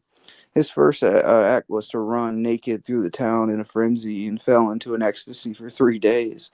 When speech returned to him, he called the population together and announced that God had revealed to him that the old constitution of the town, being the work of men, must be replaced by a new one, which would be the work of God. The burgomasters and councillors were deprived of their functions. In their place, Bockelson set himself up on the model of the ancient Israel 12 elders. Sexual behavior was at first regulated as strictly as all other aspects of life. The only form of sexual relations permitted was marriage between two Anabaptists. Adultery and fornication, which were held to include marriage with one of the godless, that is, marrying one of the godless, were capital offenses. This was keeping with the Anabaptist tradition. This order came to an abrupt end, however, when Bockelson decided to establish polygamy. Like community goods, polygamy met with resistance when it was first introduced. There was an arm rising during the Bockelson Nipper Dolinik, and the preachers were thrown into prison. But the rebels, being only a small minority, were soon defeated, and some 50 of them were put to death. This very city had about 10,000 people in it. During the following days, others who ventured to criticize the new doctrine were also executed, and by August, polygamy was established. The religious ceremony of marriage was eventually dispensed with, and the marriages were contracted and dissolved with great facility, even if much in the hostile accounts which we possess is counted as exaggeration. It seems certain that norms of sexual behavior in the kingdom of the saints transverse the whole are from a righteous puritanism to sheer promiscuity. Buck Elson prestige was at its highest when at the end of August 1534. A major attack was beaten off so effectively that the bishop found himself abruptly deserted both by the vessels and by mercenaries. Bockelson would have done well to organize a sortie, which he might perhaps have captured the bishop's camp, but instead he used the opportunity to have some to have himself proclaimed king. There was a certain goldsmith who came now as a prophet. One day in the main square, this man declared that the Heavenly Father had revealed to him that Bockelson was to be king of the whole world, holding dominion over all kings, princes, and great ones of the earth. He was to inherit the scepter and the throne for his forefather David, was to keep them until God should reclaim the kingdom for him. The new king did everything possible to emphasize the unique significance of his accession. The streets and gates in a town were given new names. Sundays and feast days were abolished. The days of the week were named in an alphabetical system. Even the names of the newborn children are chosen by the king according to a special system. Although money had no function in Munster, a new purely ornamental coinage was created. Gold and silver coins were minted with inscriptions summarizing the whole millennial fantasy which gave the kingdom its meaning. Inscriptions included, "The Word has become flesh and dwells in us. One king over all, one God, one faith, one baptism." Special emblems was devised to symbolize Bockelson's claim to absolute spiritual and temporal dominion over the whole world. A globe representing the world pierced by two swords, of which hitherto Pope and Emperor had each borne one, and surmounted by a cross inscribed with the words, "One King of righteousness over all." The king himself wore this emblem modeled in gold, hanging by a gold chain from his neck. His attendants wore it as a badge on their sleeves, and it was accepted in Munster as the emblem of the new state. In the marketplace, the throne was erected, draped with cloth of gold, towered above the surrounding benches, which were allotted to the royal counselors and the preachers. Sometimes the kings would come there to sit in judgment or to witness the proclamation of new ordinances, heralded by his fanfare. He would arrive on horseback, wearing his crown, carrying his scepter. In front of him marched officers of the court. Behind him, the chief minister and a long line of ministers, courtiers, and servants. The royal bodyguard accompanied and protected the whole procession, and formed a cordon around the square while the king occupied his throne. On either side of the throne stood a page, one holding a copy of the Old Testament, to show that the king was a successor of David, endowed with authority to interpret anew the word of God, the other holding a naked sword. While the king elaborated this magnificent style of life for himself, his wives and friends, he imposed on the mass of the people a rigorous austerity. People had already surrendered their gold and silver, now submitted to a requisition of their food. I don't know what that word is. And accommodation and new works which were now written. The fantasy of 3 ages of Joachim of Flores appeared in a new form. The first age was the age of sin, and that lasted until the flood. The second age was the age of persecution and the cross. It lasted down to the present day. The third age was the age of the vengeance and triumph of the saints in Christ. It was explained that had once tried to restore the sinful world to truth, but with no lasting success. You see, the new Christianity must improve upon the old Christianity. Terror, a long and familiar feature of life in New Jerusalem, was intensified during Bockelson's reign. Within a few days of his proclamation of a monarchy. So it says Duncenture, one of the ministers, proclaimed that it had been revealed to him that in the future all who persisted in sinning against the recognized truth must be brought before the king and sentenced to death. They would be extirpated from the chosen people. Extirpated, I guess. Their very memory would be blotted out. Their souls would find no mercy beyond the grave. Within a couple days, executions began. They sent out emissaries, prophets of the apostles, to arouse others to seize the same revolution.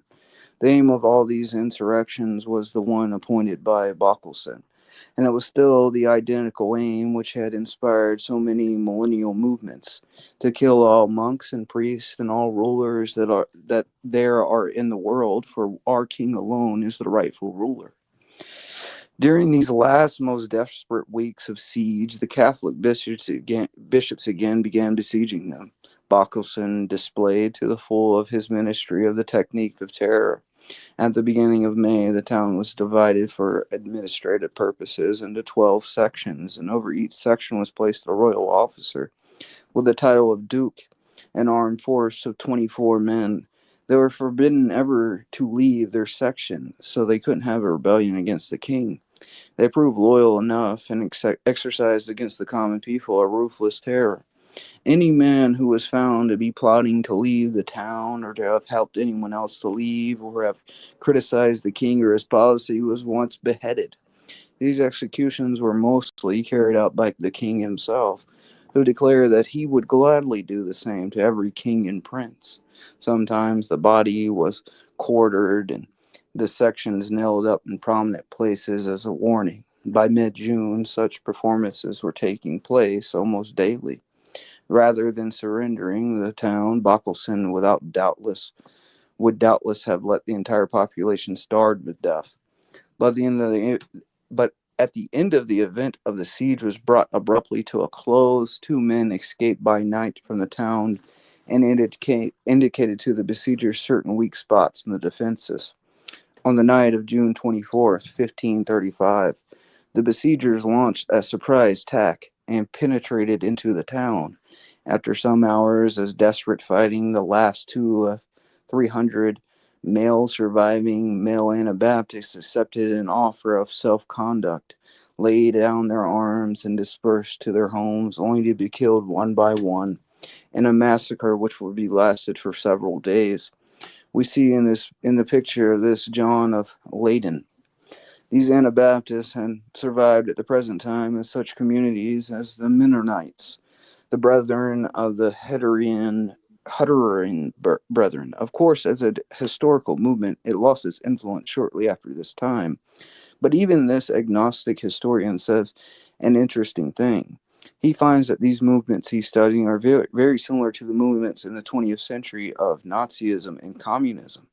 And he notes that some suspicions of this have occurred to communist and Nazi ideologists themselves. An enthusiastic, if fanciful, exposition of the heterodox German mysticism of the 14th century, with appropriate tributes to Beckhards,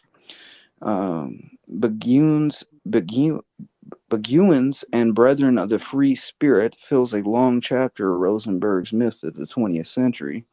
He's a leading apologist for H. While a Nazi historian devoted a whole volume to interpreting the message of the revolutionary of the Upper Rhine, as for the communists, they continue to elaborate. In volume after volume, the cult of Thomas Munzer, which was inaugurated already by Engels, but whereas in these works the prophet of a vanished world are shown as men born centuries before their time, it is perfectly possible to draw the opposite morale. That for all this exploitation of the most modern technology, communism and Nazism have been inspired by fantasies which are downright archaic. In any case, in many respects, they are both heavily indebted to that very ancient body of beliefs which constituted the popular apocalyptic lore of Europe. Looking at what is happening in the 20th century, one could say more than that all the chiliastic expectations, the desire for a new kind of Christianity, which we realize in this world, in one of the dominant traits of the modern mentality. And this earlier exploitation faded away, but later on it came out in a stronger form. And in fact, today, some half of the world is in possession of people who think very much like these people and have the same elements of terror, of killing off all enemies, the same kind of frantic. Father H, the Gulag. Father S, yes, the Gulag. The same frantic talking about the enemies who are about to destroy them, the bourgeoisie, the exploiters, the factory workers, and so forth. This man, and there's other ones like this, who led these millennial rebellions in the age of the Renaissance, which did not occur in the settled age before the schism, are precisely forerunners of the Antichrist. And now it becomes the case that whole cities, whole groups of people can follow these false teachers, who have the most fantastic and wild expectations and descriptions of themselves.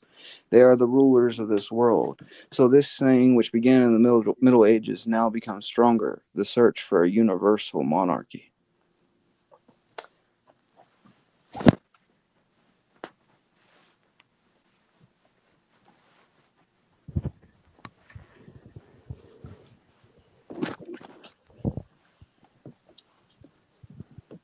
All that in one breath.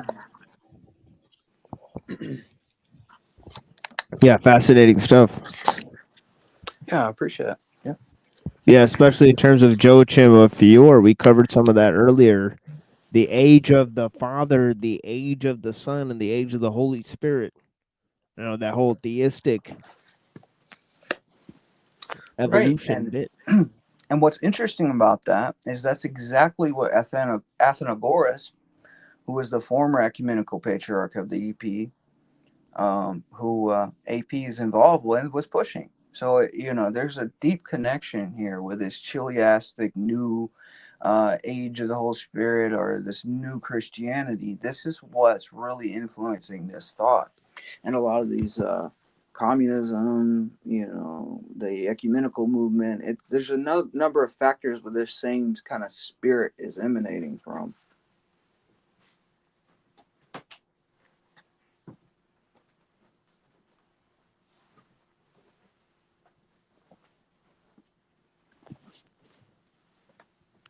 Yeah. And it definitely goes back to some of the Protestant sects. But yeah, like I was saying, and I got some more information here on millenarianism and its connections to the occult.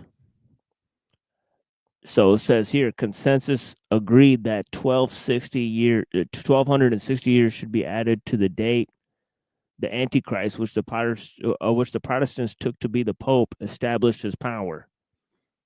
Various calculations therefore settled on the year, among the years 1650 to 1656 for his destruction.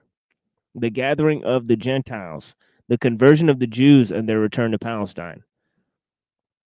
They also reference the year 1666 and its relationship with the number 666, the number of the beast, in the book of Revelation, identified with the ultimate human despot to rule the world, indicating the end of earthly rule by carnal human beings, who would be replaced by a second coming of the Messiah. A desire to better comprehend prophecies of the end times resulted in widespread interest in Jewish ideas on the subject. Most sought after was the knowledge of Manasseh ben Israel. Remember that guy? A Kabbalist rabbi living in Amsterdam who was devoted to the messianism of Isaac Luria. Amsterdam became one of the greatest Jewish centers in the world in the 17th century, becoming known as the Dutch Jerusalem, quote unquote. Marranos or conversos began fleeing the Inquisition in Portugal and Spain. Okay, that's exactly what we saw in that video with the King Edward video, and settled in Antwerp, Hamburg, Amsterdam, and remaining nominally some remaining nominally Christian and some openly returning to Judaism.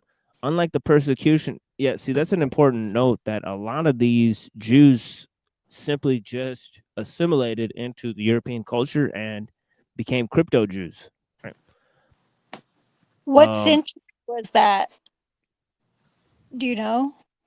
This is in the 1600s, close to the year 1666. So that's why the number is 66. Yeah. It's really interesting. I have a prayer book, like a Catholic prayer book, that is from 1659. That's from Hamburg, Lüneburg. Oh, that's interesting. That's crazy. Yeah, that's wild. Yeah, you know what's crazy there is that little thing I just did was talking about the 15th century. So this is like right afterwards. That's right. That's Yeah, right. It's and like that a was sequential. just after the printing press was invented, was when that Bible was made, but it's got some really interesting panels in it. It's like By a the prayer way, book.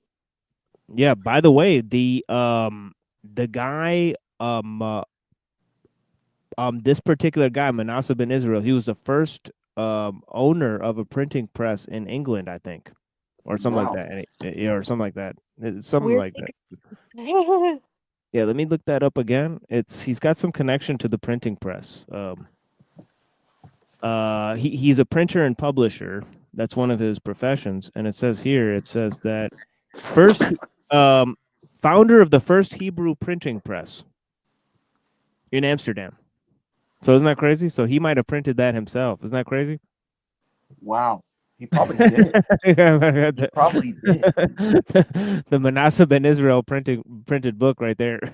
Yeah, it's well, and the books were not so uncommon then, and religious books were like the primary books that were printed like right after they invented the printing press. So Right. Yeah. That would be like the first thing they probably would have done, you know? yeah, well, because everybody was like hand copying them before. If it had been like maybe 100 years older, to where right now it's like 500 years old. If it had been 600 years old, then it might have actually been hand illuminated and everything, but maybe it wouldn't have existed. It was a gift to some person that lived in Lüneburg that was going through catechism from Oh, wow. a relative, yeah. Wait, And wait. So this is, you said 16th century? yeah, 1659. Okay, so this would have been after the schism. I was just, Yeah, 17th century technically. yeah. 1600s is 17th century.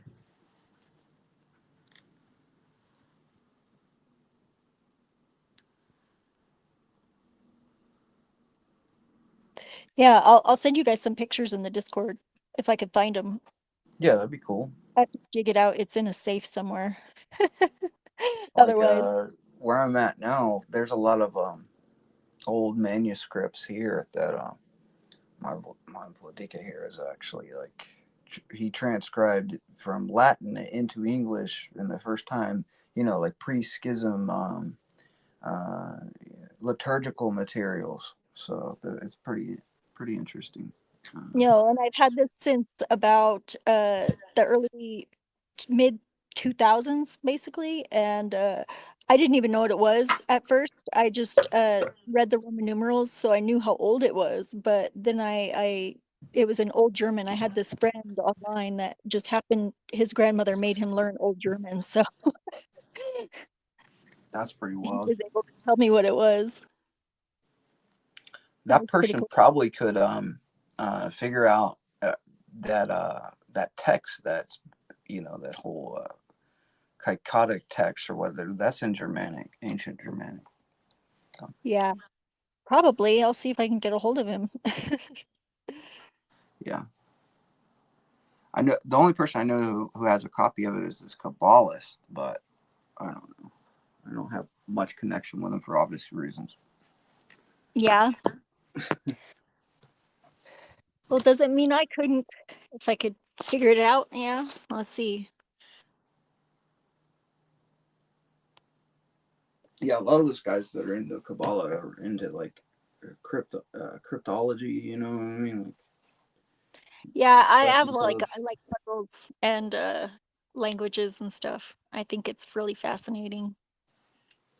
I had a cousin that knew Latin, could speak Latin and write it. Yeah, I kind of sort of understand a lot of it because I speak French, and I think most Latin languages is pretty easy to suss Right, out.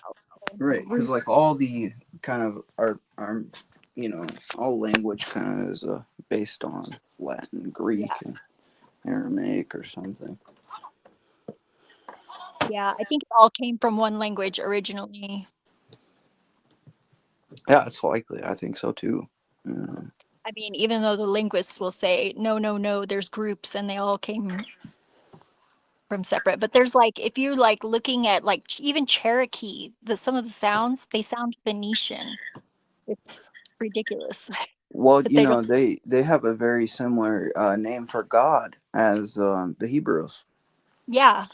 like it's a Well, breath. that's like all the relationships to all the religions are kind of the same as the language ones, I think, because like if you look at those connections, like I was looking at those their Russian off split, they were Hmm. first actually the I guess they were the Vandals and the, you know, the The Goths and Goths, all this. Yeah.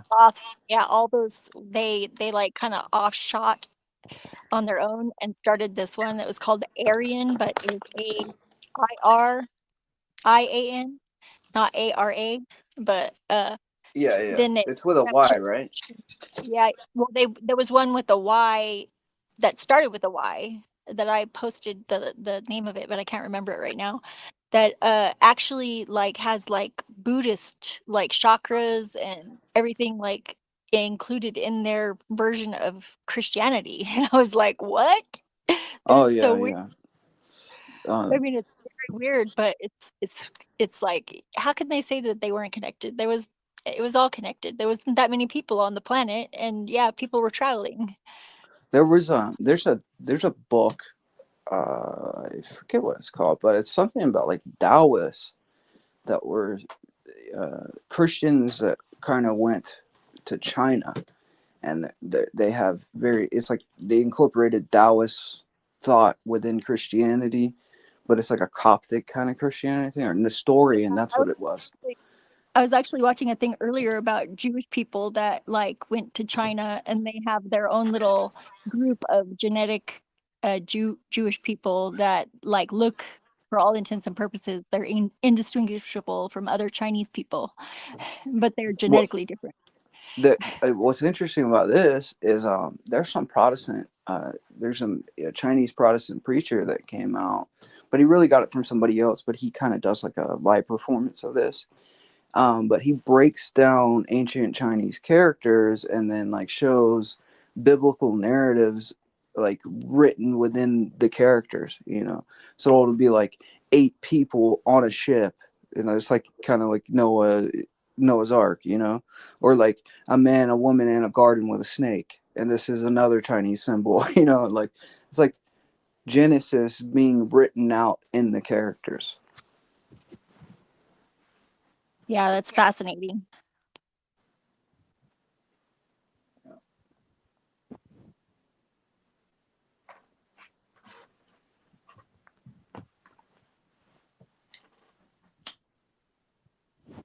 Yeah, especially when it's something like a printing press, right? Or something like um musical instruments. Like if you go from, Poland to northern Pakistan, they have the same musical instruments, Oh right? wow. And you'll go and look at Afghani people and they have red hair and green eyes. It'd be like, that's kind of weird.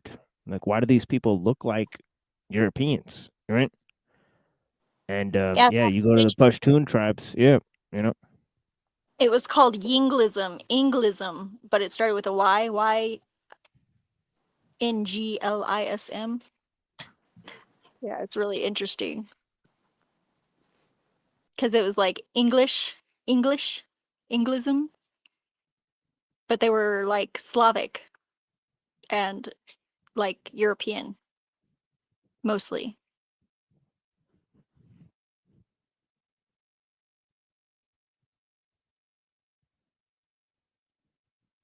I was just like, how do we not know that this stuff was in existence? I mean, like, I guess they don't teach us this kind of stuff.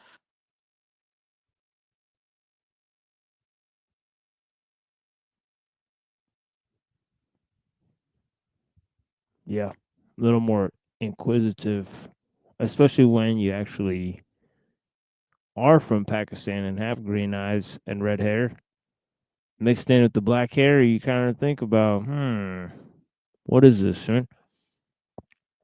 Yeah, and What I am think you're I? very Persian,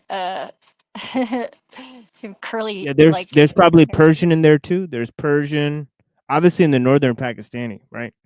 But where did they? But there's also a slew of people. There's British people recently, then Arabs, then going back there's Persians, right? Then going back, you know, might be somebody else again. I mean, who knows? I mean, so.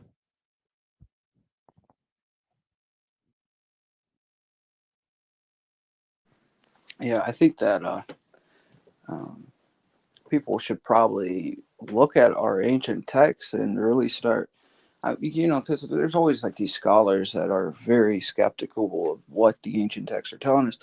But I feel like if, especially at a time when, okay, there's no printing press, people are handwriting this stuff. Why would they take so much time to write lies, or like just like false narratives or something? I feel like a lot of those early texts had were these people felt like this needed to be documented for a reason, and yeah, I think I don't know. I just Well, trust a I lot think of that stuff. a lot of what is missing in history is the perspective of the people that were doing the writing, like, because they would have, as humans, they would have biases and, you know, their own perspectives based on their culture and things like that, and we're looking at it like out of context, really.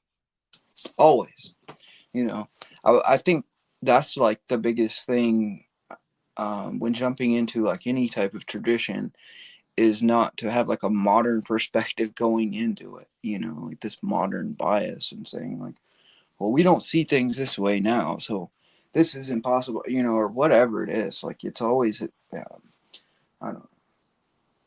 Well, and it's kind of like you just have to really immerse yourself in whatever information that you can get and try and, project your idea of what that might be, their environment, and place yourself in it, sort of like. But that's the best that we can really do. Yeah.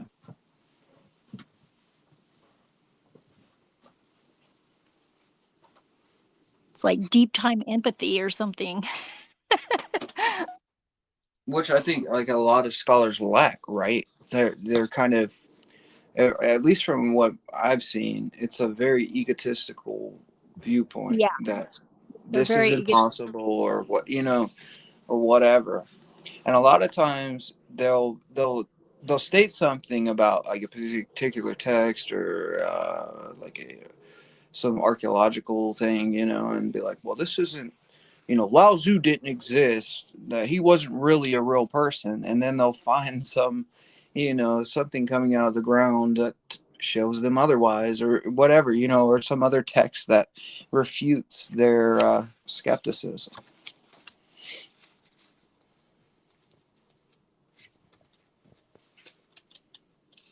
Yeah, I saw an interview with this lady. This lady's very based in her takes, deliberate dumbing down of America.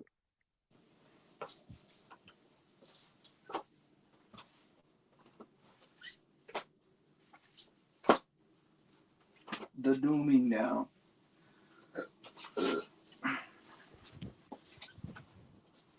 Yep. Yeah, and it's like I was telling my wife, I was saying, well, it's so interesting that, that the Jews got expelled from England, and then some of them went to France, then they went to Spain, and then some of them went to Germany. And literally,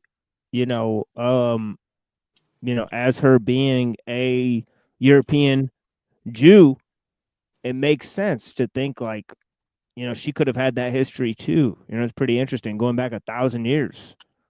And there were noblemen in so many different countries. It's a rich history, as well. And of course it's obviously in poor form to think that a whole group of people is damnable or evil, or or that kind of thing. But it's pretty obvious that they've had a remarkable history that we're just now beginning to realize. And let me go on here. Hey, Zephyr. Yes. Why are your people such a problem? No, I'm playing. I'm only 136, but I have no idea. know why I'm a problem. For myself, I can't really speak on all of. Tell us why your people have been kicked out of so many. No, I'm playing. Yeah, probably, but we're just really annoying, and we have problems with. I don't know. I don't know. I think there's power tripping, lots of power tripping. I don't like that at all. And Well, I I'm mean, more we're all power tripping in some way, you know. that unless it's somebody pushing their boundaries over mine, like and like saying that theirs are more important than mine for my life, then I usually am pretty tolerant. But I kind of keep to myself.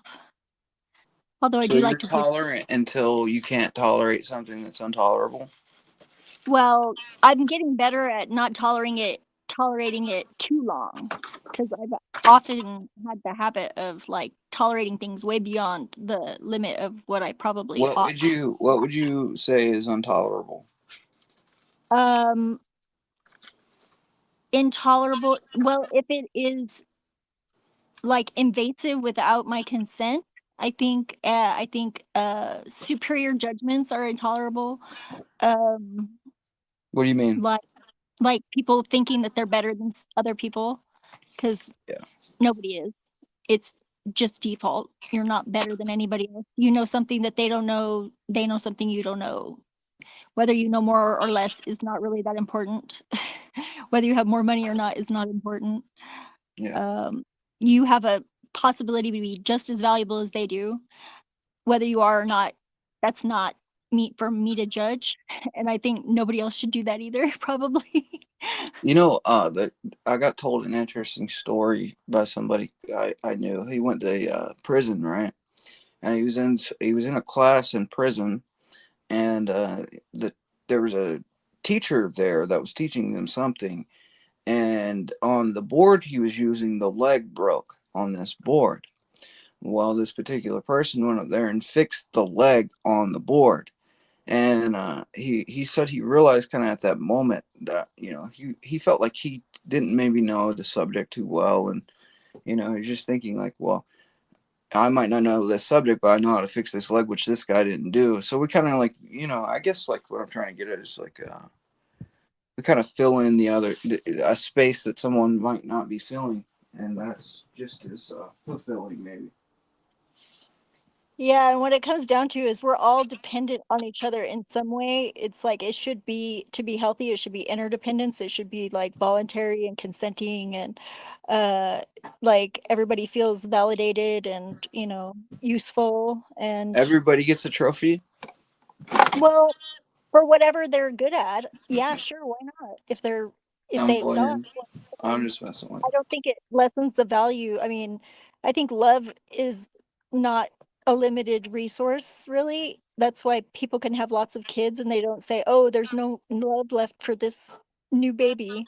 You know, you might time is maybe a little limited, but you don't ever run out of love. And I think the same thing goes for like gratitude and appreciation. But we're all distracted and we like to fight. I like challenges too, but I just like a healthy challenge, you know?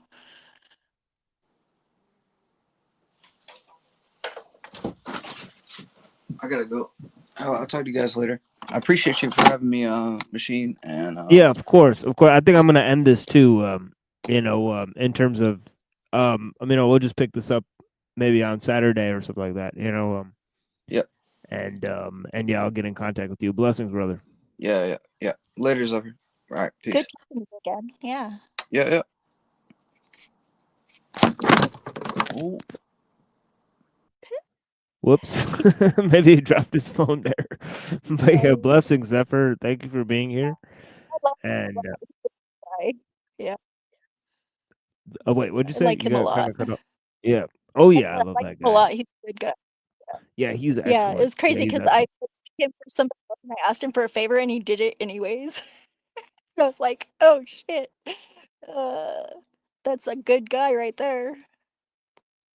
Yeah, I got a little more on this character Manasseh ben Israel, also Shabbatai Zevi. also millenarianism, also the evangelical faction and spiritual evolution. And we'll give a entire presentation on that, and then we'll move to the other thing that we have with that we're watching now. We're watching an entire segment on the origins of the Schofield Bible and John Nelson Darby and the Plymouth Brethren and that whole thing and Christian Zionism.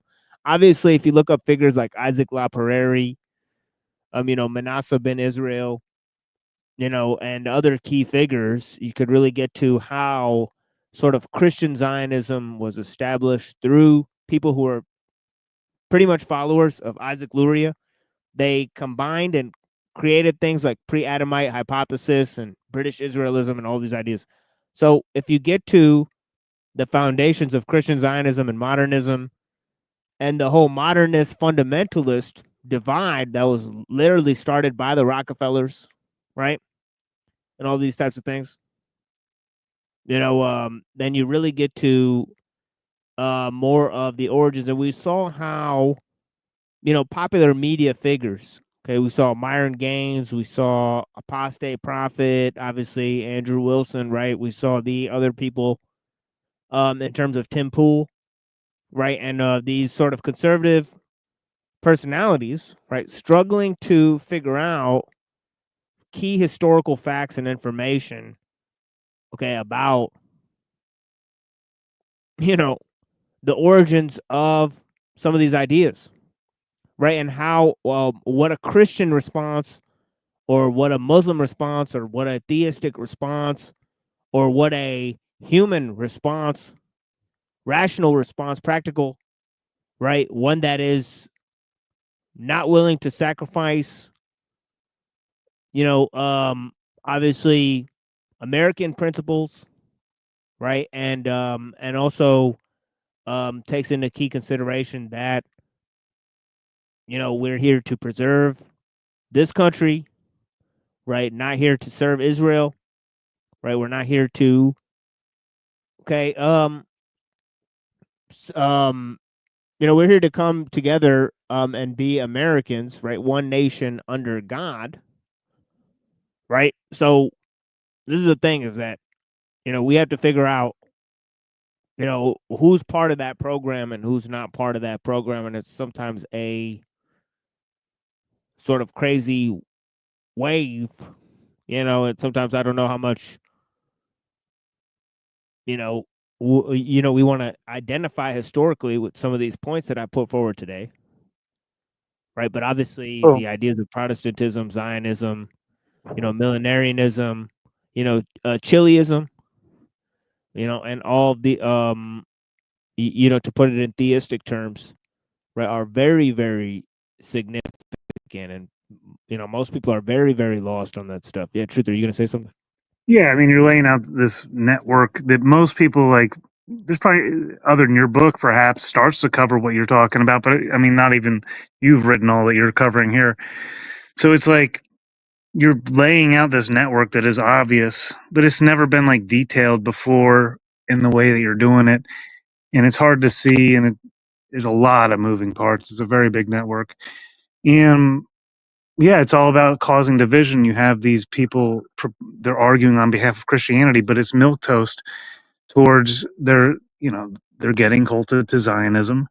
And meanwhile, not only that, like you were saying about from the American perspective, just the political perspective, they are selling out American ideologies to a foreign nation because they can't even stand up for their own beliefs full-heartedly and be fully stand in their own square. They have to they kind of like collude and bend their own beliefs to hit a broader audience.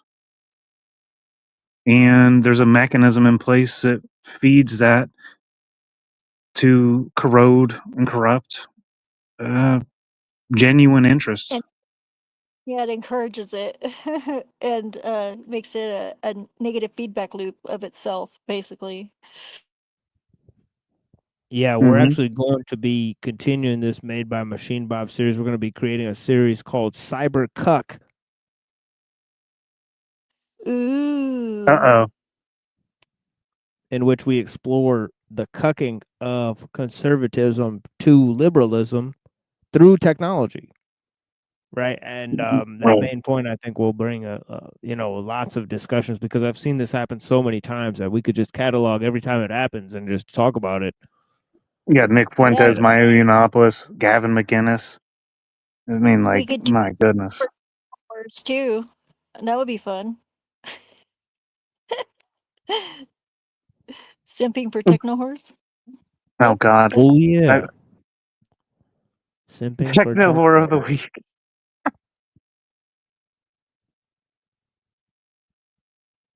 And I Oh my mean horror goodness. as selling out, like not just physically. You're like Horror Babylon. Sort of like, yeah. Yeah, we still have the $20,000 of Andrew Wilson that he requested from his audience, and the $30,000 that was requested by Apostate Prophet from his audience. So to get to this modern day debates thing? No, it's just something that they just asked for. My goodness. The salary of a poor person in one day. Right. Yeah. Right. Meanwhile, it's like offering to pay for dude's tooth. I forget his name, but the coder guy.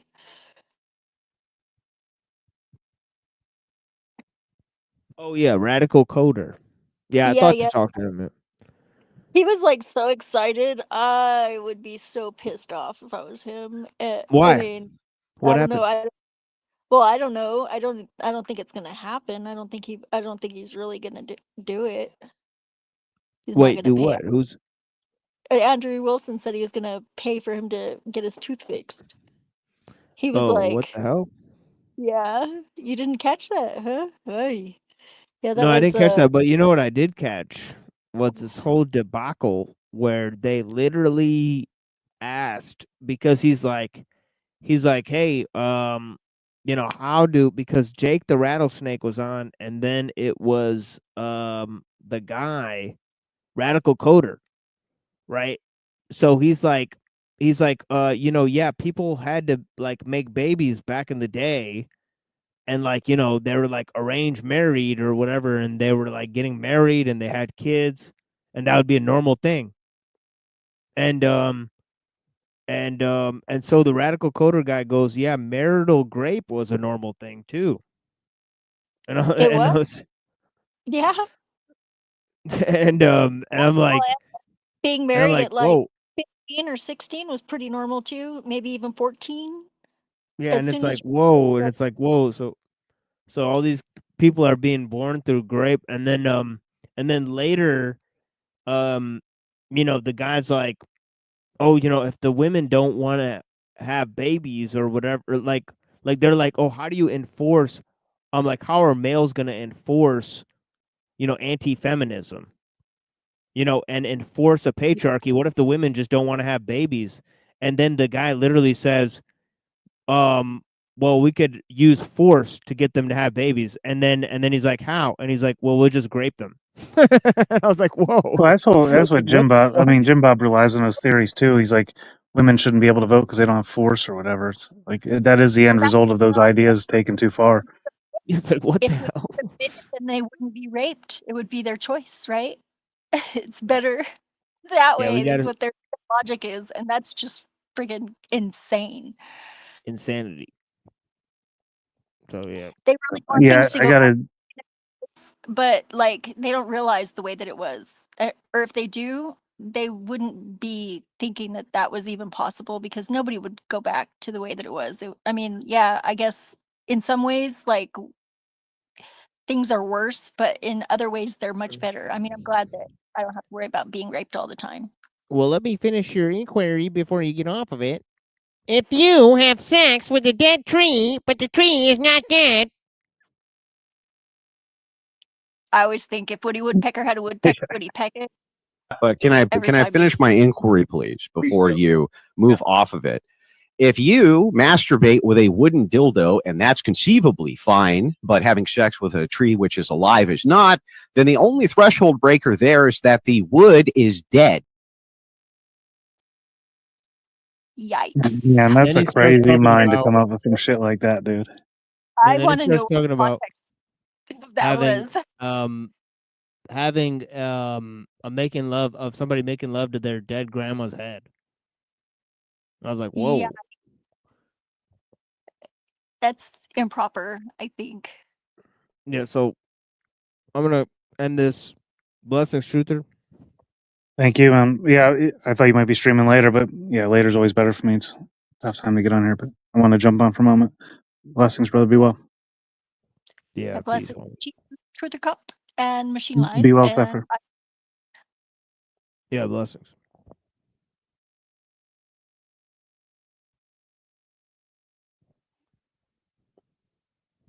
All right, folks. We will be back later with more.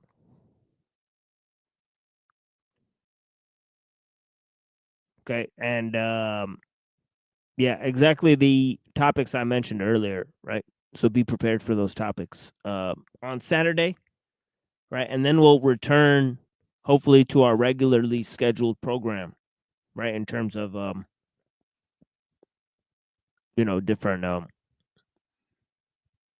ideas about Elul, different ideas about transhumanism, and of course we're doing a series on different aspects of Eastern philosophy as well. So there's that type of ideas as well. So if we can proceed to, examine a great portion of the evolution of ideas in terms of Buddhism, right? And I think I've laid down a pretty solid framework, right?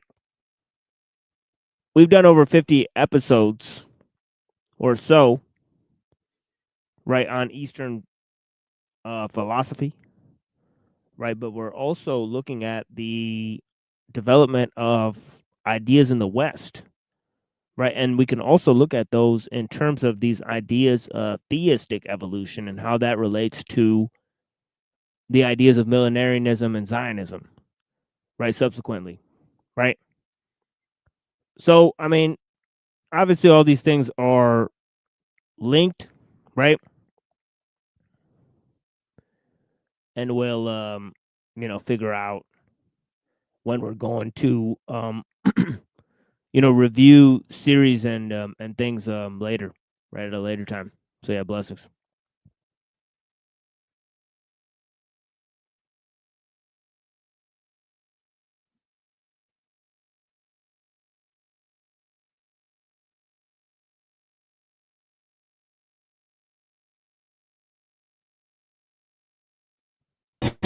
Darkness, AdWords, Mark of the Beast. Yo, check it on, Darkness. Mark of the Beast, I mark you with the beam. I mark it to the fiends, hungry for dark poetry. Mark of the Beast, I mark you with the teeth. When I eat, I don't need no cutlery, just fangs and sharp insidious rhymes for insidious minds. It's my time, the ancient one. Turn on the lights, nice fucking try. The primordial gun, you'll get blasted on sight. The prime immortal, I was here before your father, son. The primeval, bring the lambs to the slaughter done. Bring the sand so I can start counting the funds. Spark the blunt, hell's godfather, heaven's criminal. Bitches event planners, I'm the event damager. All praise is due to me. Sacrifice my soul on the altar, mark of the beast. They contended with Adam, so I slayed Eve. So I decided to feast on the tree alone. Genesis reversed, vicious with what I speak. Dark psalms from the dark god, a new birth. Commandment number 1, don't step on my turf. Darkness, yeah, dark words. Mark of the beast, don't step on my turf. Darkness and dread is the beginning of a new birth. This is art with the lead. Enemies get found in the dirt. Mark of the beast, nightmares and fever dreams. Night tears and star screams. Pall bears, lowering the coffin. The coffers giving offerings. What the fuck is the darkness? Dark Man X, died as a legend. Find light within darkness, the ark of the covenant. Fight within the soul, so you can survive death. They won't get what it means to rap with substance, so I stay silent. Rap for the few that can grasp what's being read. Torah scrolls and vendettas in the soul. Fuck all this dumb shit. Fuck ignorance, mark of the beast. This is art from the streets. They can't take me off the beat. Even if I am offbeat, they can't take me away from my dreams. Let me sleep in peace, let me bleed in ease. Nothing harsh, devilish or gory. Everything art, rebellious, metaphors and poetry. Let me breathe in peace, end of story. Darkness, dark words. Yeah. Mark of the beast. As we fall for our sin. It has been 1 month since my last confession, and these are my sins. I missed Mass on Sunday twice. I lied about witnessing a murder once.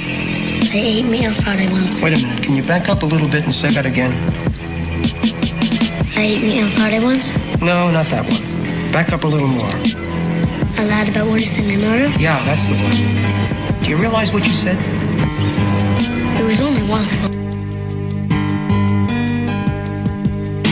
Cut you like sharp angles, mutilated your frame. I unveil chains that strangle the thoughts in your brain. The second that you aim, I'll cover you in flames and bring you to shame, increasing and doubling the pain. Cut you like sharp angles, mutilated your frame. I unveil chains that strangle the thoughts in your brain. The second that you aim, I'll cover you in flames and bring you to shame, increasing and doubling the pain. You caught a jab when you ran in my slaughter path. Each thought I draft is harder to understand than an Arabic autograph. Swing with every part I have. Reverse your body chemistry and make you freeze to death in a ball in hot water bath. Cast tsunami's wrath if I have to. Make you announce your retirement 20 seconds after they draft you. The reason why men only use 10% of their brain is cause within mine everyone's 90% is contained. I conjure images that frighten apparitions off my premises. Equivalent to a judge cause I issue out death sentences. I hang with hallucinogenic menaces who produce an invented corpse-scented appendages that hemorrhage till the line finishes. Ran and scared, the artist you thought was the man is dead. I swing hard enough to leave whips on you if I beat you with a strand of thread. Rap homicides beyond imagination. My method for eradication of a migraine headache is decapitation. The number of patients equal too many for tabulation. They'll have to link two calculators up just to complete the equation. I'm extreme, my Holocaust range is stretching so far that the next scene is continued on the next screen. When I wanna be left alone, I angrily set the tone. Train my larynx to soak in ammonia and methadone. On the microphone, you need a chaperone. When it comes to spitting, you need to do what your girl did to you and leave rap alone. I cut you like sharp angles, mutilated your frame. I unveil chains that strangle the thoughts in your brain. The second that you aim, I'll cover you in flames and bring you to shame, increasing and doubling the pain. I'm the warlock, the phantom that haunts your thought canyon. The mic's my only war companion, like the sword of D'Artagnan. I see nothing but you. My vision's in tunnel mode. A remote control probe implodes your frontal lobe. Hit you with hard tasers. Biting is audacious, like dipping your head in hot grease and bobbing for sharp razors. I shred you in the bodily confetti. You'll find a sample of your DNA inside every beast of the Serengeti. I rule with a rod of iron, the source of raw fire. Boss of an empire, I floss with barbed wire. I slaughter and cast them into the gas of my audio chasm until my audio has them in a full cardio spasm. My article, depth is nautical. Sparks that embark from my right metacarpal can set fire to a colossal better charcoal. MC rifler, cosmic meteorite stifler, the alternate universe entity code decipherer, the founder, the one-man school of shark surrounder. My counterpart was left with no parts left to counter. With a myriad of skill, I drill you and kill you with futuristic technology man is not familiar with. I've sparred with those who believe in Spinoza's God. With my mic as a Moses rod, they were all exposed as fraud. I caused body juice afflictions with proper use of diction and double crossed you like I was issuing two crucifixions. I cut you like sharp angles, mutilated your frame. I unveil chains that strangle the thoughts in your brain. The second that you aim, I'll cover you in flames and bring you to shame, increasing and doubling the pain. Cut you like sharp angles, mutilated your frame. I unveil chains that strangle the thoughts in your brain. The second that you aim, I'll cover you in flames and bring you to shame, increasing and doubling the pain.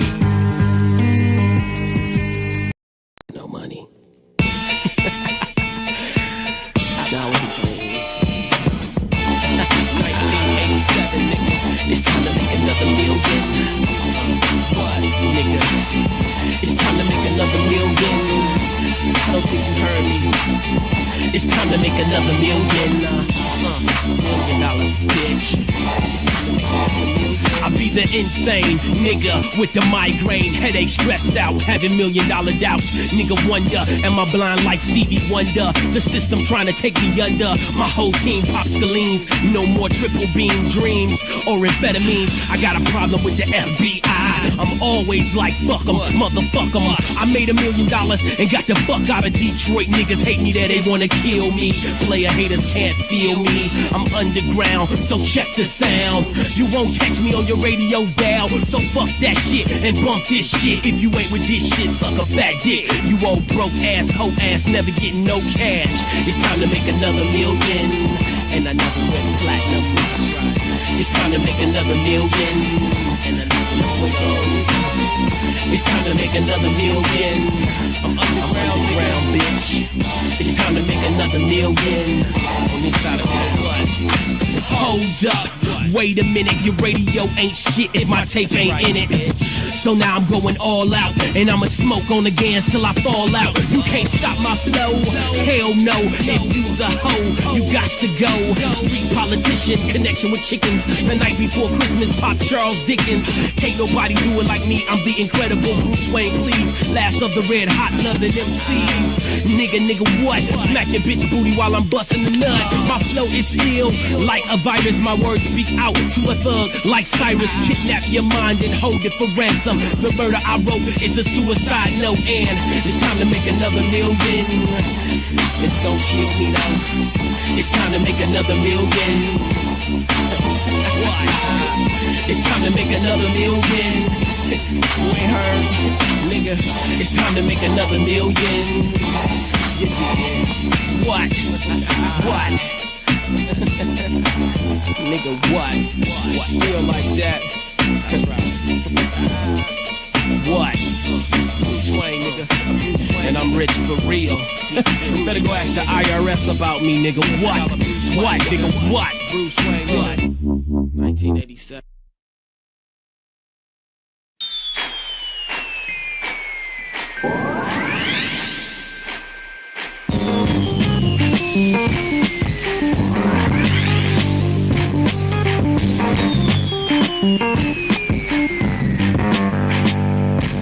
Rap for Spectre, always in black like a funeral director. I'm a Project Rec Room, got 20 goons in the butcher sweat. I never shake, potato on the barrel, it's safe. My kerosene, best in Brooklyn, no Jake snitches, I'll hit your way. Stakes are high, got no more time to be wasting upstate. Got 9 and 12 pellets per cartridge, black partridge, I leave it to fate. Bouquet of flowers shipped to your wake. Children of doom, we break that coke down with the pace. I'm too ferocious.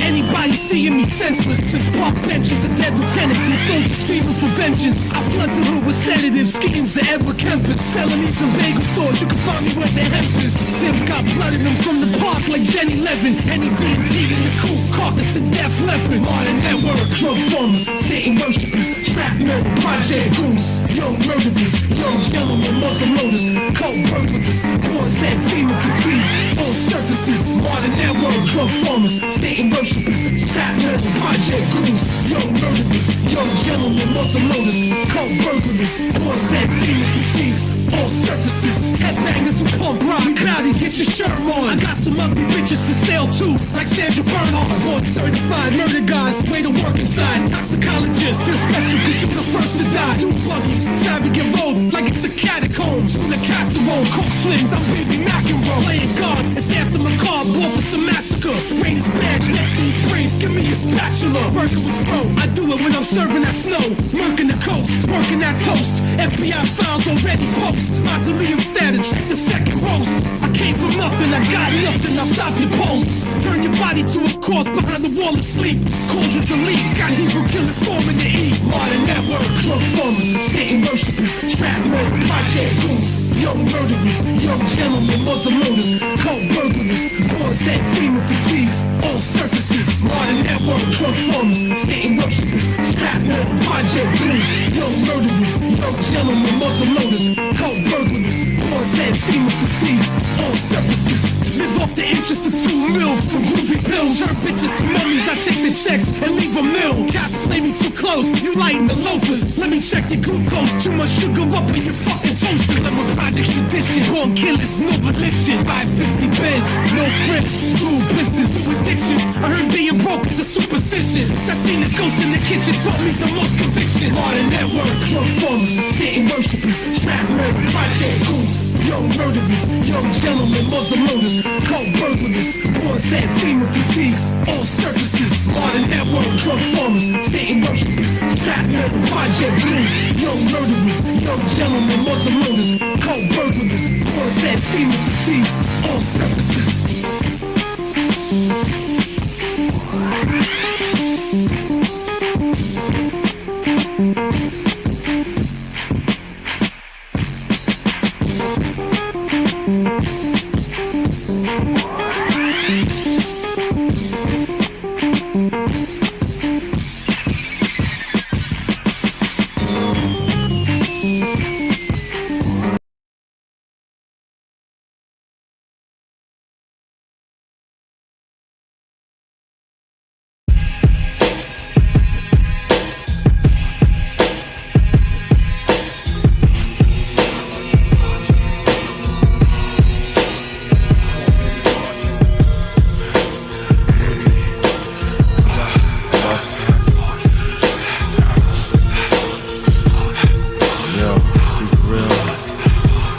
Buried on the battlefield.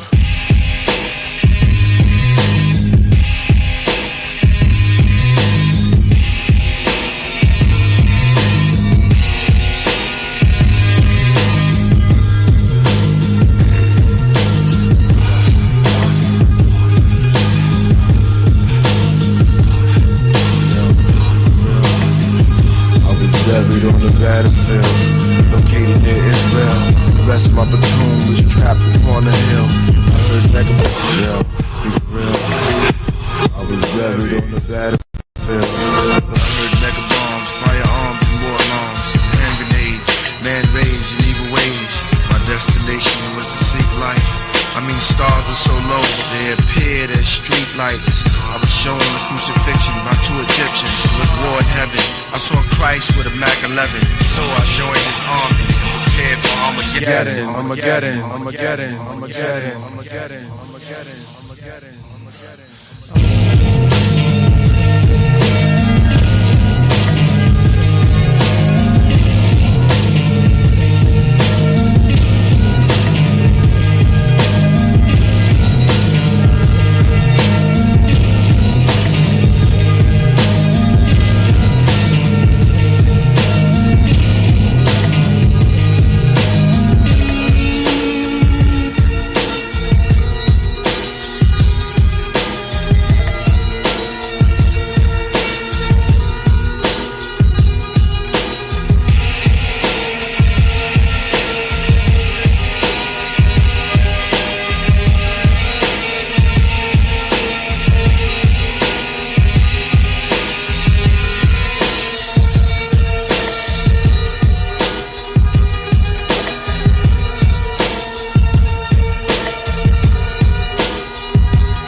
Slowly taking me into the mental orgasms, ejaculating, stimulating, relating to life, incubating, rotating around light beams. From a light beam, I was formed in the white dream, and then redeemed like powder out of my maker, into nature, returned the vapor, killer, priest, was born in the pillar of yeast, lost in the miscarriage, the automatic for marriage.